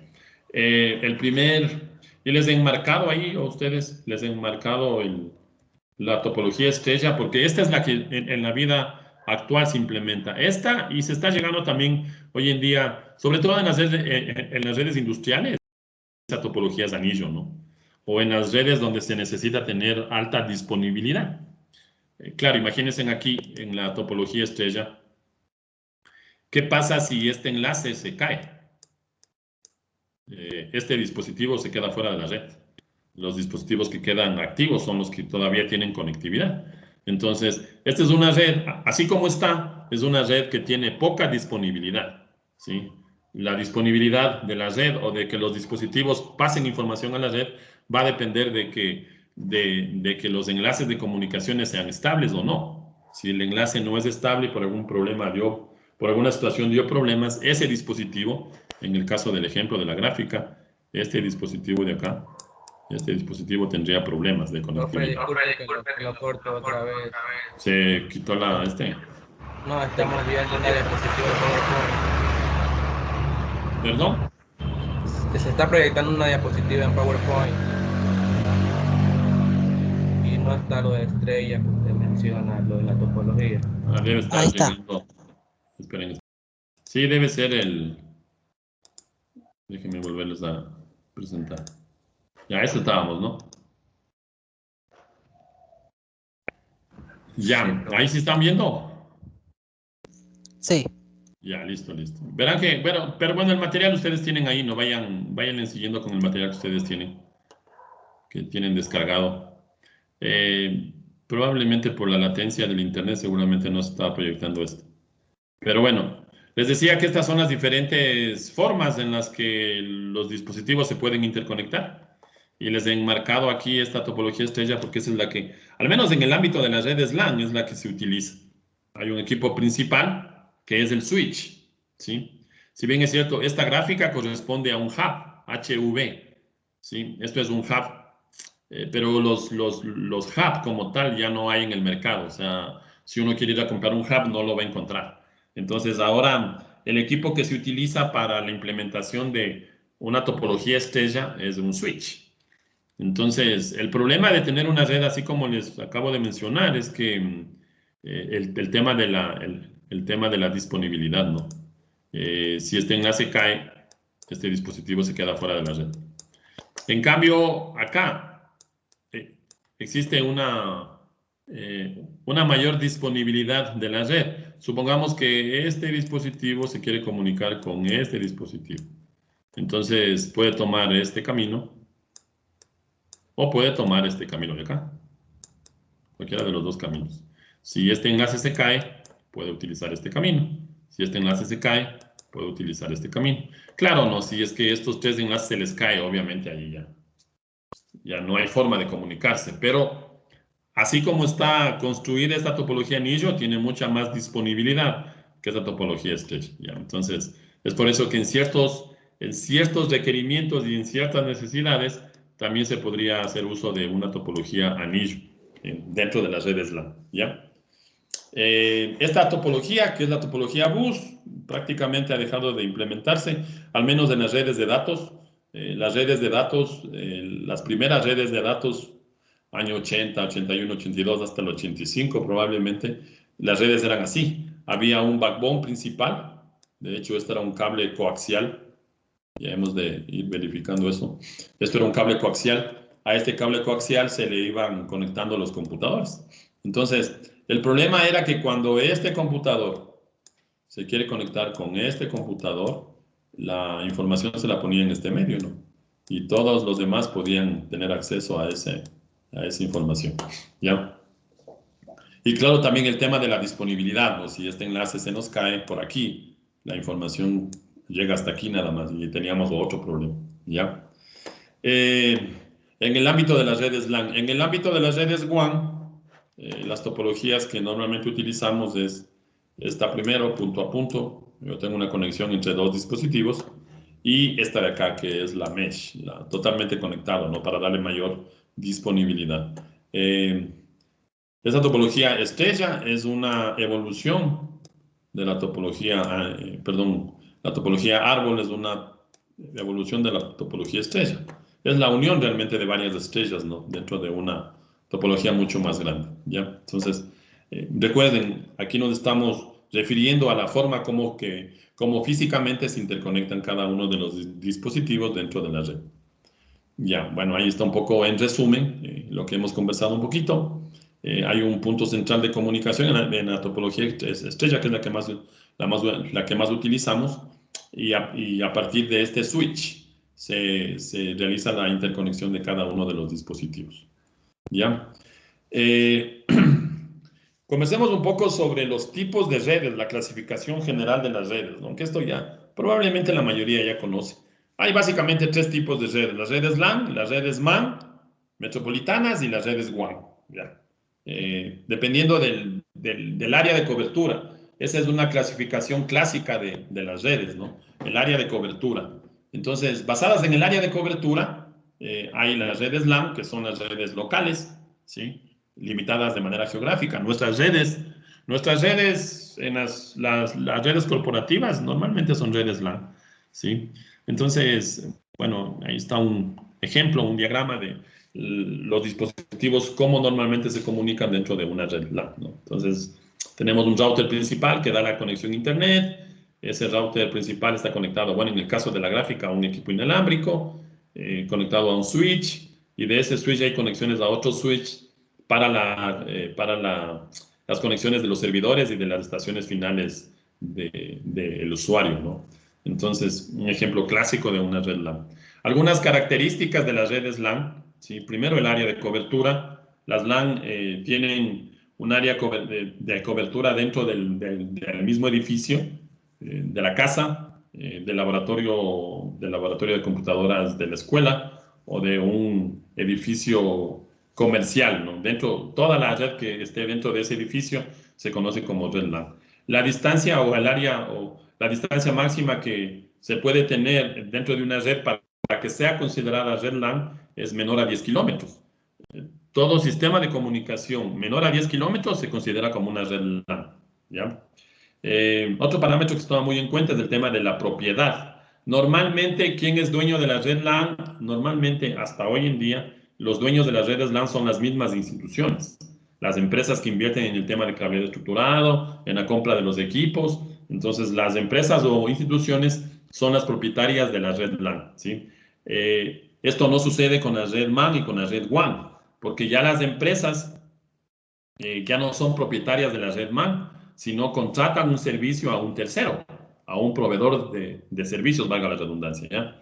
Algunas tecnologías que se utilizan en redes LAN, de hecho, hoy en día la tecnología que se utiliza en el 100%, al menos en las redes de datos, en el 100% de las redes de datos en nuestro medio, es Ethernet, ¿no? Esta es la tecnología que nosotros vamos a estudiar porque esta es la que realmente se utiliza. Años atrás habían tecnologías, desde el año 70 al año 80, habían 2 tecnologías propietarias de IBM, Token Ring y FDDI, pero que ya dejaron de utilizarse hace muchísimos años atrás. Entonces, al menos en los últimos 20 años, la única tecnología que hay para redes LAN es Ethernet, ¿sí? Desde el año 2000 para acá, todas las redes implementan Ethernet, ¿no?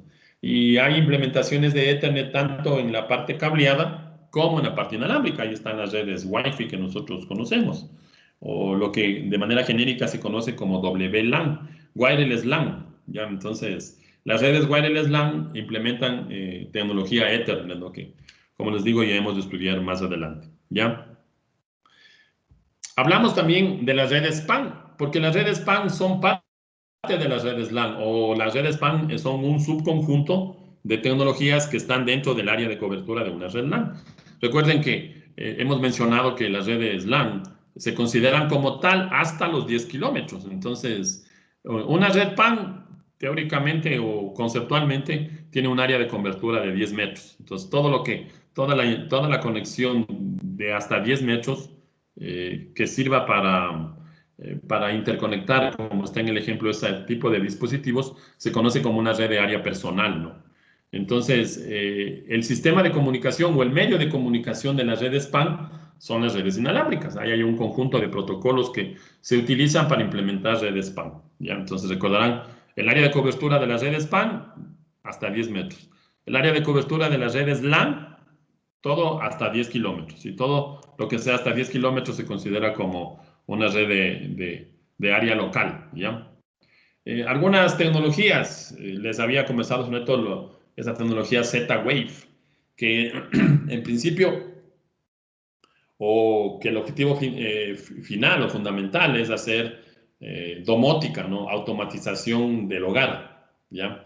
Entonces, Z-Wave, un sistema, un protocolo de comunicación inalámbrica diseñado para automatización de las casas, ¿no? Todo el tema de control de puertas, de ventanas, persianas, control de temperatura, control de luces. Entonces, todo ese tema se puede hacer, se puede implementar a través de una tecnología inalámbrica dentro de la casa, ¿no? Entonces, ahí usamos este protocolo que es bastante comercial, hay bastante implementación. En el país mismo hay bastantes implementaciones de este tipo de aplicaciones, ¿ya? La tasa de transferencia, bueno, la frecuencia a la que trabaja esta comunicación inalámbrica, ahí tienen ustedes especificado, 908.42 MHz, a esa frecuencia trabaja Z-Wave. Y la tasa de transferencia, el data rate, la velocidad a la que se pueden transmitir información dentro de esta tecnología, 9.6 kilobits hasta 40 kilobits por segundo. Más que suficiente, ¿no? Porque al final son valores de control on-off. Se abre la puerta, se cierra la puerta, o por último son valores intermedios, pero no hace falta de mayor tasa de transferencia para poder manejar el control de esta tecnología. Entonces, la primera, Z-Wave. La segunda, algo que todos hemos manejado en algún momento, Bluetooth, también es una tecnología inalámbrica que me permite implementar redes PAN, ¿sí? Utiliza ese rango de frecuencias, 2000, desde 2402 hasta la 2480 MHz, y la tasa de transferencia nominal es 1 megabit, aunque realmente el usuario al final termina utilizando solamente 720 kilobits. El resto de la tasa de transferencia se utilizan para tramas de control o para información de control dentro de la tecnología Bluetooth, ¿ya? Bueno, hay un pequeño detalle de cuándo fue inventado. Vean, fue inventado en el 94 por Ericsson. Ericsson, no, esa marca esa empresa que se encargaba hace tiempo atrás de todo el tema de telefonía móvil. Luego en el 98 se hizo un consorcio. Intel, IBM, Nokia, Toshiba y Ericsson formaron el grupo de trabajo de Bluetooth y empezaron a sacar varias versiones, ¿no? La primera versión que salió de manera comercial es la 802.15.1, que se aprobó a inicios del 2002, y que los teléfonos celulares que comenzaron a comercializarse en esa época comenzaron a tener esta versión de Bluetooth. Por razones por las que se hizo la tecnología bastante popular. Primero, por el bajo consumo energético, ¿no? Bluetooth requiere apenas de 10 miliamperios para funcionar cuando el teléfono está en stand-by, y de 50 miliamperios cuando está transmitiendo, o sea que el consumo energético realmente es muy, muy mínimo realmente, ¿ya? Los chips que implementan Bluetooth son bastante baratos, más o menos $5 por cada uno de los dispositivos, y también son dispositivos muy pequeños, ¿no? O sea, realmente con el tema de la microelectrónica se logró implementar chips con Bluetooth realmente pequeños. Bueno, ya ha ido apareciendo algunas versiones. En el 2003, en el 2004 se fueron añadiendo nuevas características. La última versión de Bluetooth fue la que se aprobó en diciembre del 2014, y ya van a ser 6 años. Y una de las características fundamentales, que ya se pueden transmitir paquetes más grandes. Se manejó o se mejoró el tema de la seguridad y de la privacidad. Y algo fundamental es que ya en la última versión, en la 4.2 de Bluetooth, ya se maneja IP versión 6. ¿Sí? O sea, ya se puede manejar en redes de IP versión 6. Antes de esa versión únicamente se podía trabajar con IP versión 4. ¿Ya? hay algunos datos. Cuando revisemos la parte de... Bueno, ustedes tienen una materia de comunicaciones inalámbricas, ahí revisarán a más profundidad estas pequeñas características que les he estado mencionando, ¿no? Como les digo nuevamente, ahí ustedes van a profundizar más en detalle toda la tecnología inalámbrica, ¿ya? Otra de las tecnologías inalámbricas que también se utilizan para implementación de redes PAN es RFID, ¿sí? Y la aplicación fundamental que se da a RFID es la identificación por radiofrecuencia. Entonces, si bien es cierto, hay varias aplicaciones en las redes de datos, pero donde más se aplica este tipo de tecnologías son en las redes industriales. Por ejemplo, para el manejo de inventarios de los elementos que están siendo automatizados, ¿ya? Entonces, para no estar haciendo un inventario manual, lo que se hace es a cada uno de los objetos fabricados, se les añade una etiqueta RFID. Esta etiqueta pasa por un lector y el lector obviamente automáticamente le va asignando una secuencia de orden dentro del inventario general, ¿ya? Entonces, pero hay otras aplicaciones como por ejemplo en la casa la apertura de puertas se lo puede también hacer a través de aplicaciones de RFID. Entonces es cuestión de tener una etiqueta de RFID y un lector de RFID. Entonces ahí para algunas aplicaciones. La tasa de transferencia es bastante corta, 150 kilobits, y hay diferentes frecuencias en las que se puede trabajar, ¿no? Ahí está, tienen ustedes en detalle las frecuencias y los rangos de lectura, ¿sí? Entonces, dependiendo de la aplicación, ¿no? Si el rango de lectura es menor a 1 metro, puedo utilizar la primera frecuencia. Si el rango de lectura ya no es 1 metro, sino es hasta 1,5 metros, yo puedo utilizar la siguiente frecuencia. Y si es que se llega hasta 4 metros, que según la información que se determinó, la distancia máxima es 4 metros, ¿no? Ya pasado los 4 metros, RFID no funciona. Entonces, ahí están las diferentes frecuencias en las que se pueden manejar diferentes rangos de medición o diferentes rangos de lectura de acuerdo a las necesidades puntuales que existan, ¿no? Se estaba trabajando en un proyecto en la Politécnica para el inventariado automático de los libros a través de RFID. La verdad que no sé en qué punto se quedó, pero se estaba trabajando en eso. Entonces, aplicaciones como esas se pueden utilizar a través de RFID. Otra tecnología que también es interesante, que también tiene bastante similitud a la anterior, es esta tecnología NFC, comunicación de campo corto, es como traduce, ¿no? Entonces, aquí la idea es que este sistema de comunicación habilita que dos dispositivos electrónicos se puedan comunicar. Ahí está el rango de... Pero claro, vean, la distancia es mucho menor, ¿no? O sea, la idea aquí de NFC es que los dos dispositivos estén separados por 4 centímetros como distancia máxima, ¿no? Entonces ya depende de la aplicación que se le quiera dar. Fundamentalmente para control de acceso se utiliza bastante el tema de NFC. Ahí está la tasa de transferencia, 424 kilobits por segundo, y en la gráfica están algunas de las aplicaciones que se recomiendan o que se están utilizando para este tipo de tecnología, ¿ya? Y llegamos a Zigbee, que está aquí porque es la que se utiliza para la implementación de Internet de las cosas, ¿no? Esa es la que más se utiliza para los sistemas de Internet de las cosas. Como muestra la primera gráfica, Zigbee tiene diferentes tipos de aplicaciones. Se puede usar Zigbee dentro de la automatización de la casa, para el control de luces, para el control de los edificios, para el tema de sistemas de salud, para el tema de manejo energético, etcétera, etcétera. Está definido en el estándar 802.15.4 de la IEEE y hay diferentes implementaciones ya físicas de esta tecnología, ¿no? Como les digo nuevamente, es la que más utilizamos en los sistemas de Internet de las cosas, ¿ya?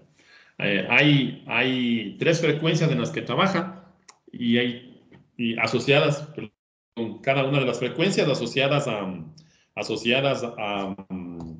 los diferentes ámbitos, ¿no? La que usamos en Ecuador es la que trabaja en 2.4. Hay una frecuencia de 900 Estados Unidos y hay una frecuencia de 868 para Europa. Y bueno, y 2.4 el resto del mundo, ¿no? Nosotros estamos dentro del resto del mundo. Trabajamos en frecuencia 2.4, entonces, pero bueno, si bien es cierto, trabaja en esa banda de frecuencias, pero también vayan viendo que Wi-Fi también trabaja en esa banda de frecuencias. Los teléfonos inalámbricos que tienen ustedes en las casas también trabajan en esa banda de frecuencia. Entonces, hay que tener un poquito de cuidado cuando se implemente Zigbee, porque puede haber overlapping de frecuencias, ¿no? Entre lo que está manejando Zigbee y lo que está manejando Wi-Fi, entre lo que está manejando Zigbee y las otras aplicaciones que trabajan en esa banda de frecuencias. Bueno, hay 16 canales, el sistema de modulación, OQPSK. Ustedes saben más de eso, ¿no? Ustedes, en sistema de comunicaciones, ustedes hablan. En comunicaciones 1 y comunicaciones 2 aprenden todo el tema este de modulaciones. Trabaja con un ancho de banda de 2 megabits y la tasa de transferencia, ahí está, ¿no? La tasa de transferencia, 250 kilobits. En Estados Unidos y en Europa es mucho menor la tasa de transferencia. En Europa, 20 kilobits. Y en Estados Unidos, de la frecuencia que se recomienda para Estados Unidos, apenas 40 kilobits, ¿ya? Y hay algunas otras características de la tasa de transferencia cuando el payload es la carga de datos del usuario, ¿no? Ya vamos a ver más adelante que los PDUs o la unidad de datos del protocolo, que es como se denomina, tiene dos componentes. Un componente es la información de control del protocolo que le sirve al protocolo. Todos los protocolos tienen información de control, ¿no? Ethernet tiene información de control, IP tiene información de control, TCP tiene información de control, UDP tiene información de control. Todos los protocolos que se utilizan para la implementación de las redes finalmente tienen cierta parte del PDU, información de control que le sirve específicamente a ese protocolo. Y normalmente después de la información de control está la información de datos del usuario, la información útil para el usuario. Esa información útil se conoce como payload. Si uno traduce sería carga útil, ¿no? O carga de pago que transmite el PDU. Entonces ahí tienen diferentes tasas de transferencia con diferentes valores de payload. Si lo que se transmite son 9 bytes, de los 250 kilobits llego a tener solamente 94 kilobits de tasa de transferencia, con un PDU de 14 bytes o enviando 14 bytes de información en cada uno de los PDUs que se transmiten a la red de manera inalámbrica, ya llego a tener una tasa de transferencia de 121 kilobits y transmitiendo 23 bytes de información en la frecuencia en la que se maneja en el país, ya se puede transmitir hasta 151 kilobits. De hecho, ese valor de 250, eso es nominal, ¿no? O sea, es la tasa de transferencia nominal. Es como cuando nosotros compramos un equipo inalámbrico. Ustedes se compran un equipo inalámbrico y en la caja de cartón donde viene el equipo les dice que va a trabajar a 300 megabits. Pero esa tasa de transferencia es nominal, porque depende de muchas cosas. En el ámbito inalámbrico depende de la potencia de la potencia de transmisión de las antenas, depende de la sensibilidad de recepción de las antenas del usuario, depende de la distancia en la que está el dispositivo inalámbrico del access point. Mientras menor sea la distancia, mayor va a ser la tasa de transferencia. Y viceversa, ¿no? Mientras mayor sea la distancia a la que se comunican, obviamente la tasa de transferencia comienza a disminuir. Depende también mucho de los obstáculos que la onda electromagnética tiene que atravesar para llegar hasta el dispositivo final. Mientras más obstáculos tenga, obviamente también la tasa de transferencia disminuye.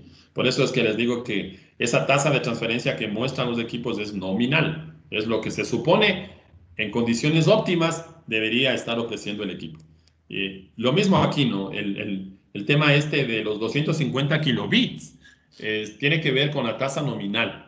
Pero como vimos en las siguientes 3 filas, la tasa de transmisión va a depender del tamaño de datos que yo esté enviando. ¿Sí? Entonces ahí habría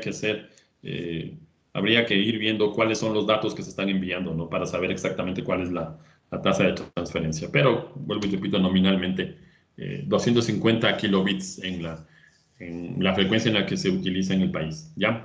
Otro tipo de redes inalámbricas, PAN, wireless PAN, en las que se está trabajando bastante, hay mucha investigación, es en este tema de las redes WAN. las redes WAN tienen que ver con B grande, ¿no? Tienen que ver con las redes de las redes de área de cuerpo. Esa es básicamente la idea, ¿no? Es un conjunto de dispositivos que se encargan que se encargan de ir monitorizando ciertos parámetros fisiológicos del cuerpo, ¿no? Hay sensores que se van ubicando, ven ahí está en la gráfica, más que especificado, ¿no? El sensor de pulso cardíaco, el sensor de presión de la sangre, un sensor para el tema de la oxigenación de la sangre, etcétera, etcétera. Ahora con el tema de la pandemia es muy importante. Entonces, los sensores están interconectados dentro del cuerpo, pueden ser de manera física dentro del cuerpo o lo podemos tener dentro de la ropa, ¿no? Entonces, lo que les comentaba hace un rato, ¿no? Esa información de los sensores se están transmitiendo a ciertos dispositivos y a la final toda esa información está siendo accedida por los servicios médicos, ¿no? Entonces, aquí está trabajando bastante. De hecho, ahora justo unas compañeras presentaron una tesis para valorar unos nuevos sistemas de comunicación que se están usando en Estados Unidos para el tema de las redes WAN. ¿Sí? Entonces, ahí se está haciendo bastante investigación. Como está dentro de los 10 metros que habíamos mencionado anteriormente, también son parte de las redes de área personal, ¿ya? Listo. Y aquí tenemos un pequeño ejercicio que, bueno, creo que lo vamos a resolver en la próxima clase mañana. Pero la idea es determinar la cantidad de datos que estamos enviando, ¿no? El ejercicio dice que hay una red WAN, vean ahora la otra red WAN. Esa red es una red de vehículos, ¿ya? Entonces, esa es otra área también en la que se está investigando. Recuerden que les comentaba que Google está en un proyecto hace tiempo atrás de vehículos que se conducen de manera autónoma. La idea es que diferentes vehículos tengan la capacidad de ir construyendo una red para intercambiar información. Entonces, esa es la idea fundamental. Entonces, el ejercicio menciona que hay una red WAN, una red vehicular, que implementa la tecnología 802.15.4. ¿Sí? Ahí está la tecnología que ya sabemos que eso es Zigbee. Está compuesta por 40 automóviles, separados de manera geográfica, obviamente, ¿no?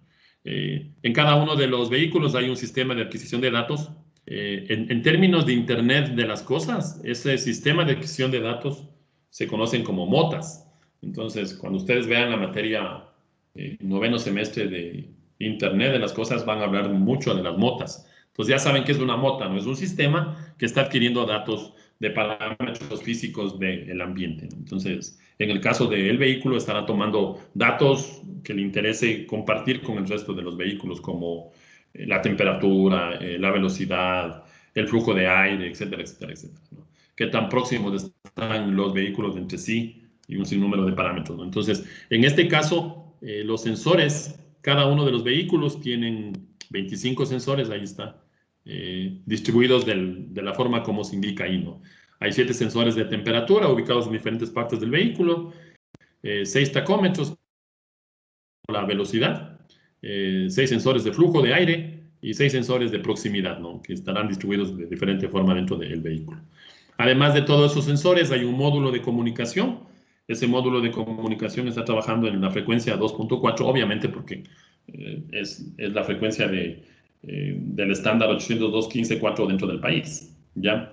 Las características de los sensores, esas características me van a servir para poder determinar cuántos datos está generando cada uno de los sensores y en la parte final, cuánta información está transmitiendo los 40 vehículos dentro de la red WAN. Esa es la idea de la información esta de los sensores, ¿no? Entonces, los sensores de temperatura, y les he puesto el nombre de uno de los sensores, hay muchos más, ¿no? Pero el más común, el PT100, el sensor de temperatura, ahí está el rango de medida, o un rango de medida supuesto, ¿no? Tocaría buscar el datasheet de ese sensor para ver exactamente de manera real cuáles son los rangos de medición. Pero estamos asumiendo que este PT100 tiene la capacidad de medir entre menos 50 grados centígrados y 100 grados centígrados, ¿ya? Como observación, vamos a considerar un bit para representar el signo. Dentro de los bits que se generan como datos, uno de esos bits va a ser el que me represente si la lectura es positiva o es negativa. ¿Ya? Bueno, luego el tacómetro mide entre 0 y 10.000 revoluciones por minuto. El de flujo de aire está midiendo la sensibilidad de este sensor, es medir entre 0 y 220.000 metros por segundo, el flujo de aire. Y el sensor de proximidad mide entre 0 y 50 metros, ¿no? El valor que me entrega el sensor es un valor que se mide en centímetros. Ahí está. Entonces, con esa información, lo que se pide es que determinemos cuál es el porcentaje de uso de esta red vehicular que tiene implementado 802.15.4. El porcentaje de uso de la red, si todos los 40 automóviles están transmitiendo datos. Y si se considera un uso real del 80% del bitrate nominal del estándar, ¿no? Recuerden que el bitrate nominal era 250. Este es el bitrate nominal. Lo que me está diciendo aquí es que la tasa de transferencia de nuestra red va a ser solamente el 80% de ese bitrate nominal. Entonces ahí tenemos que... ¿Cómo calculamos el porcentaje de utilización? Ya tenemos el 80% del bitrate nominal como capacidad máxima. Lo que deberíamos hacer es calcular cuánto datos está transmitiendo, cuántos datos transmiten los 40 vehículos de manera simultánea. Y obviamente vamos a tener una cantidad de tráfico que se está enviando.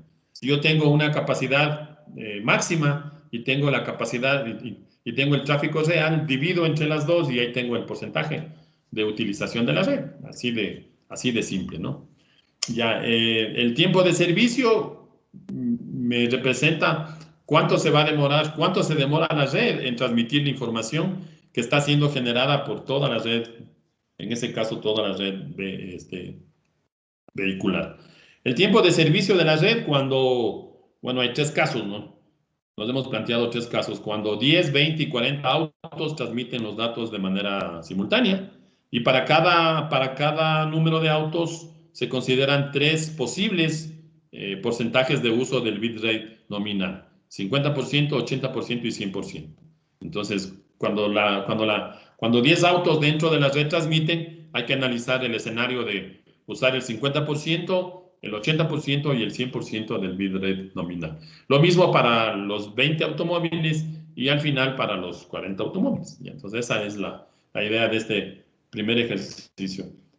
Mañana lo hacemos para que lo vean así rapidito. No es nada complicado.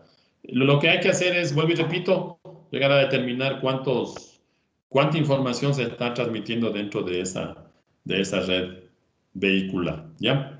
Listo. Mañana lo hacemos de eso. Mañana vayan pensando en algunas ideas con las que podemos resolver. O si alguien ya resuelve mejor, lo hacemos más rápido, ¿ya? El otro tipo de redes dentro de la clasificación de acuerdo a la cobertura son las redes de área metropolitana, ¿sí? Entonces, aquí la idea es que estas redes cubren una ciudad, teóricamente una ciudad de manera completa, ¿no? O sea, dentro del área metropolitana está dada una red. Algunas características de estas, el área de cobertura ya es dentro de una ciudad, ¿sí? La conexión de varias redes corporativas, de varias oficinas gubernamentales y de diferentes edificios, ¿no?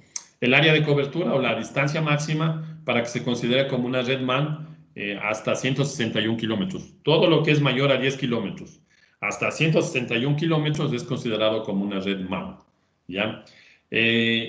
En cuanto a la propiedad de esta red, ya recuerden, la empresa que es parte de la red MAN o la Politécnica quiere interconectar su data center con el data center de la UNACH. Entonces, no hay una red propia de las universidades que me permite interconectar. Entonces, ¿qué es lo que se hace? Se contrata a un proveedor de servicios.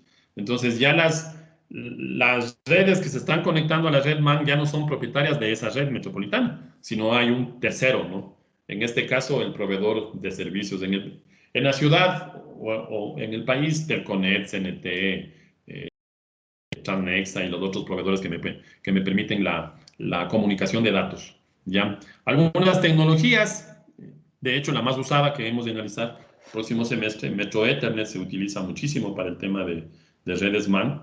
SMDS y WiMAX son tecnologías que se utilizaban. Ahora ya no hay tanta implementación de estas dos tecnologías, ¿no?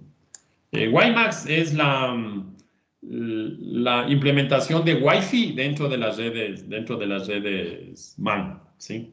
Entonces, la idea era tener una red inalámbrica que cubra toda la ciudad. Entonces, al menos en nuestro país no fue muy exitoso la implementación de WiMAX. En otros países sí tuvo un poco de éxito, pero como digo nuevamente, la CNT empezó hace años atrás con un proyecto de generar una red metropolitana WiMAX, pero de lo que conocían no tuvieron mucho éxito, comenzaron a tener ciertos problemas y al final dejaron ahí, entonces ya no implementaron WiMAX y lo que implementan ahora para brindar el servicio es Metro Ethernet, ¿no? Todos los proveedores implementan Metro Ethernet.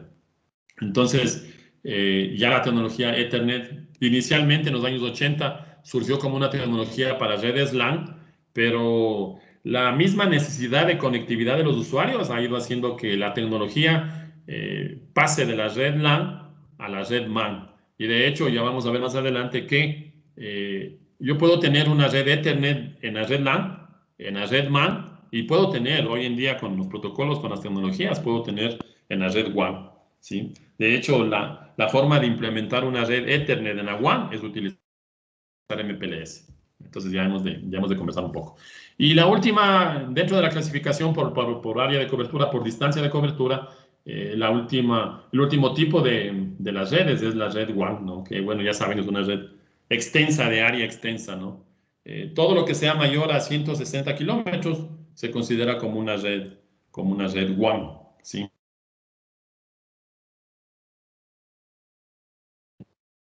Puede ser una red continental o puede ser como el Internet o una red mundial. De manera similar como en el caso de las redes, los usuarios que utilizan esta comunicación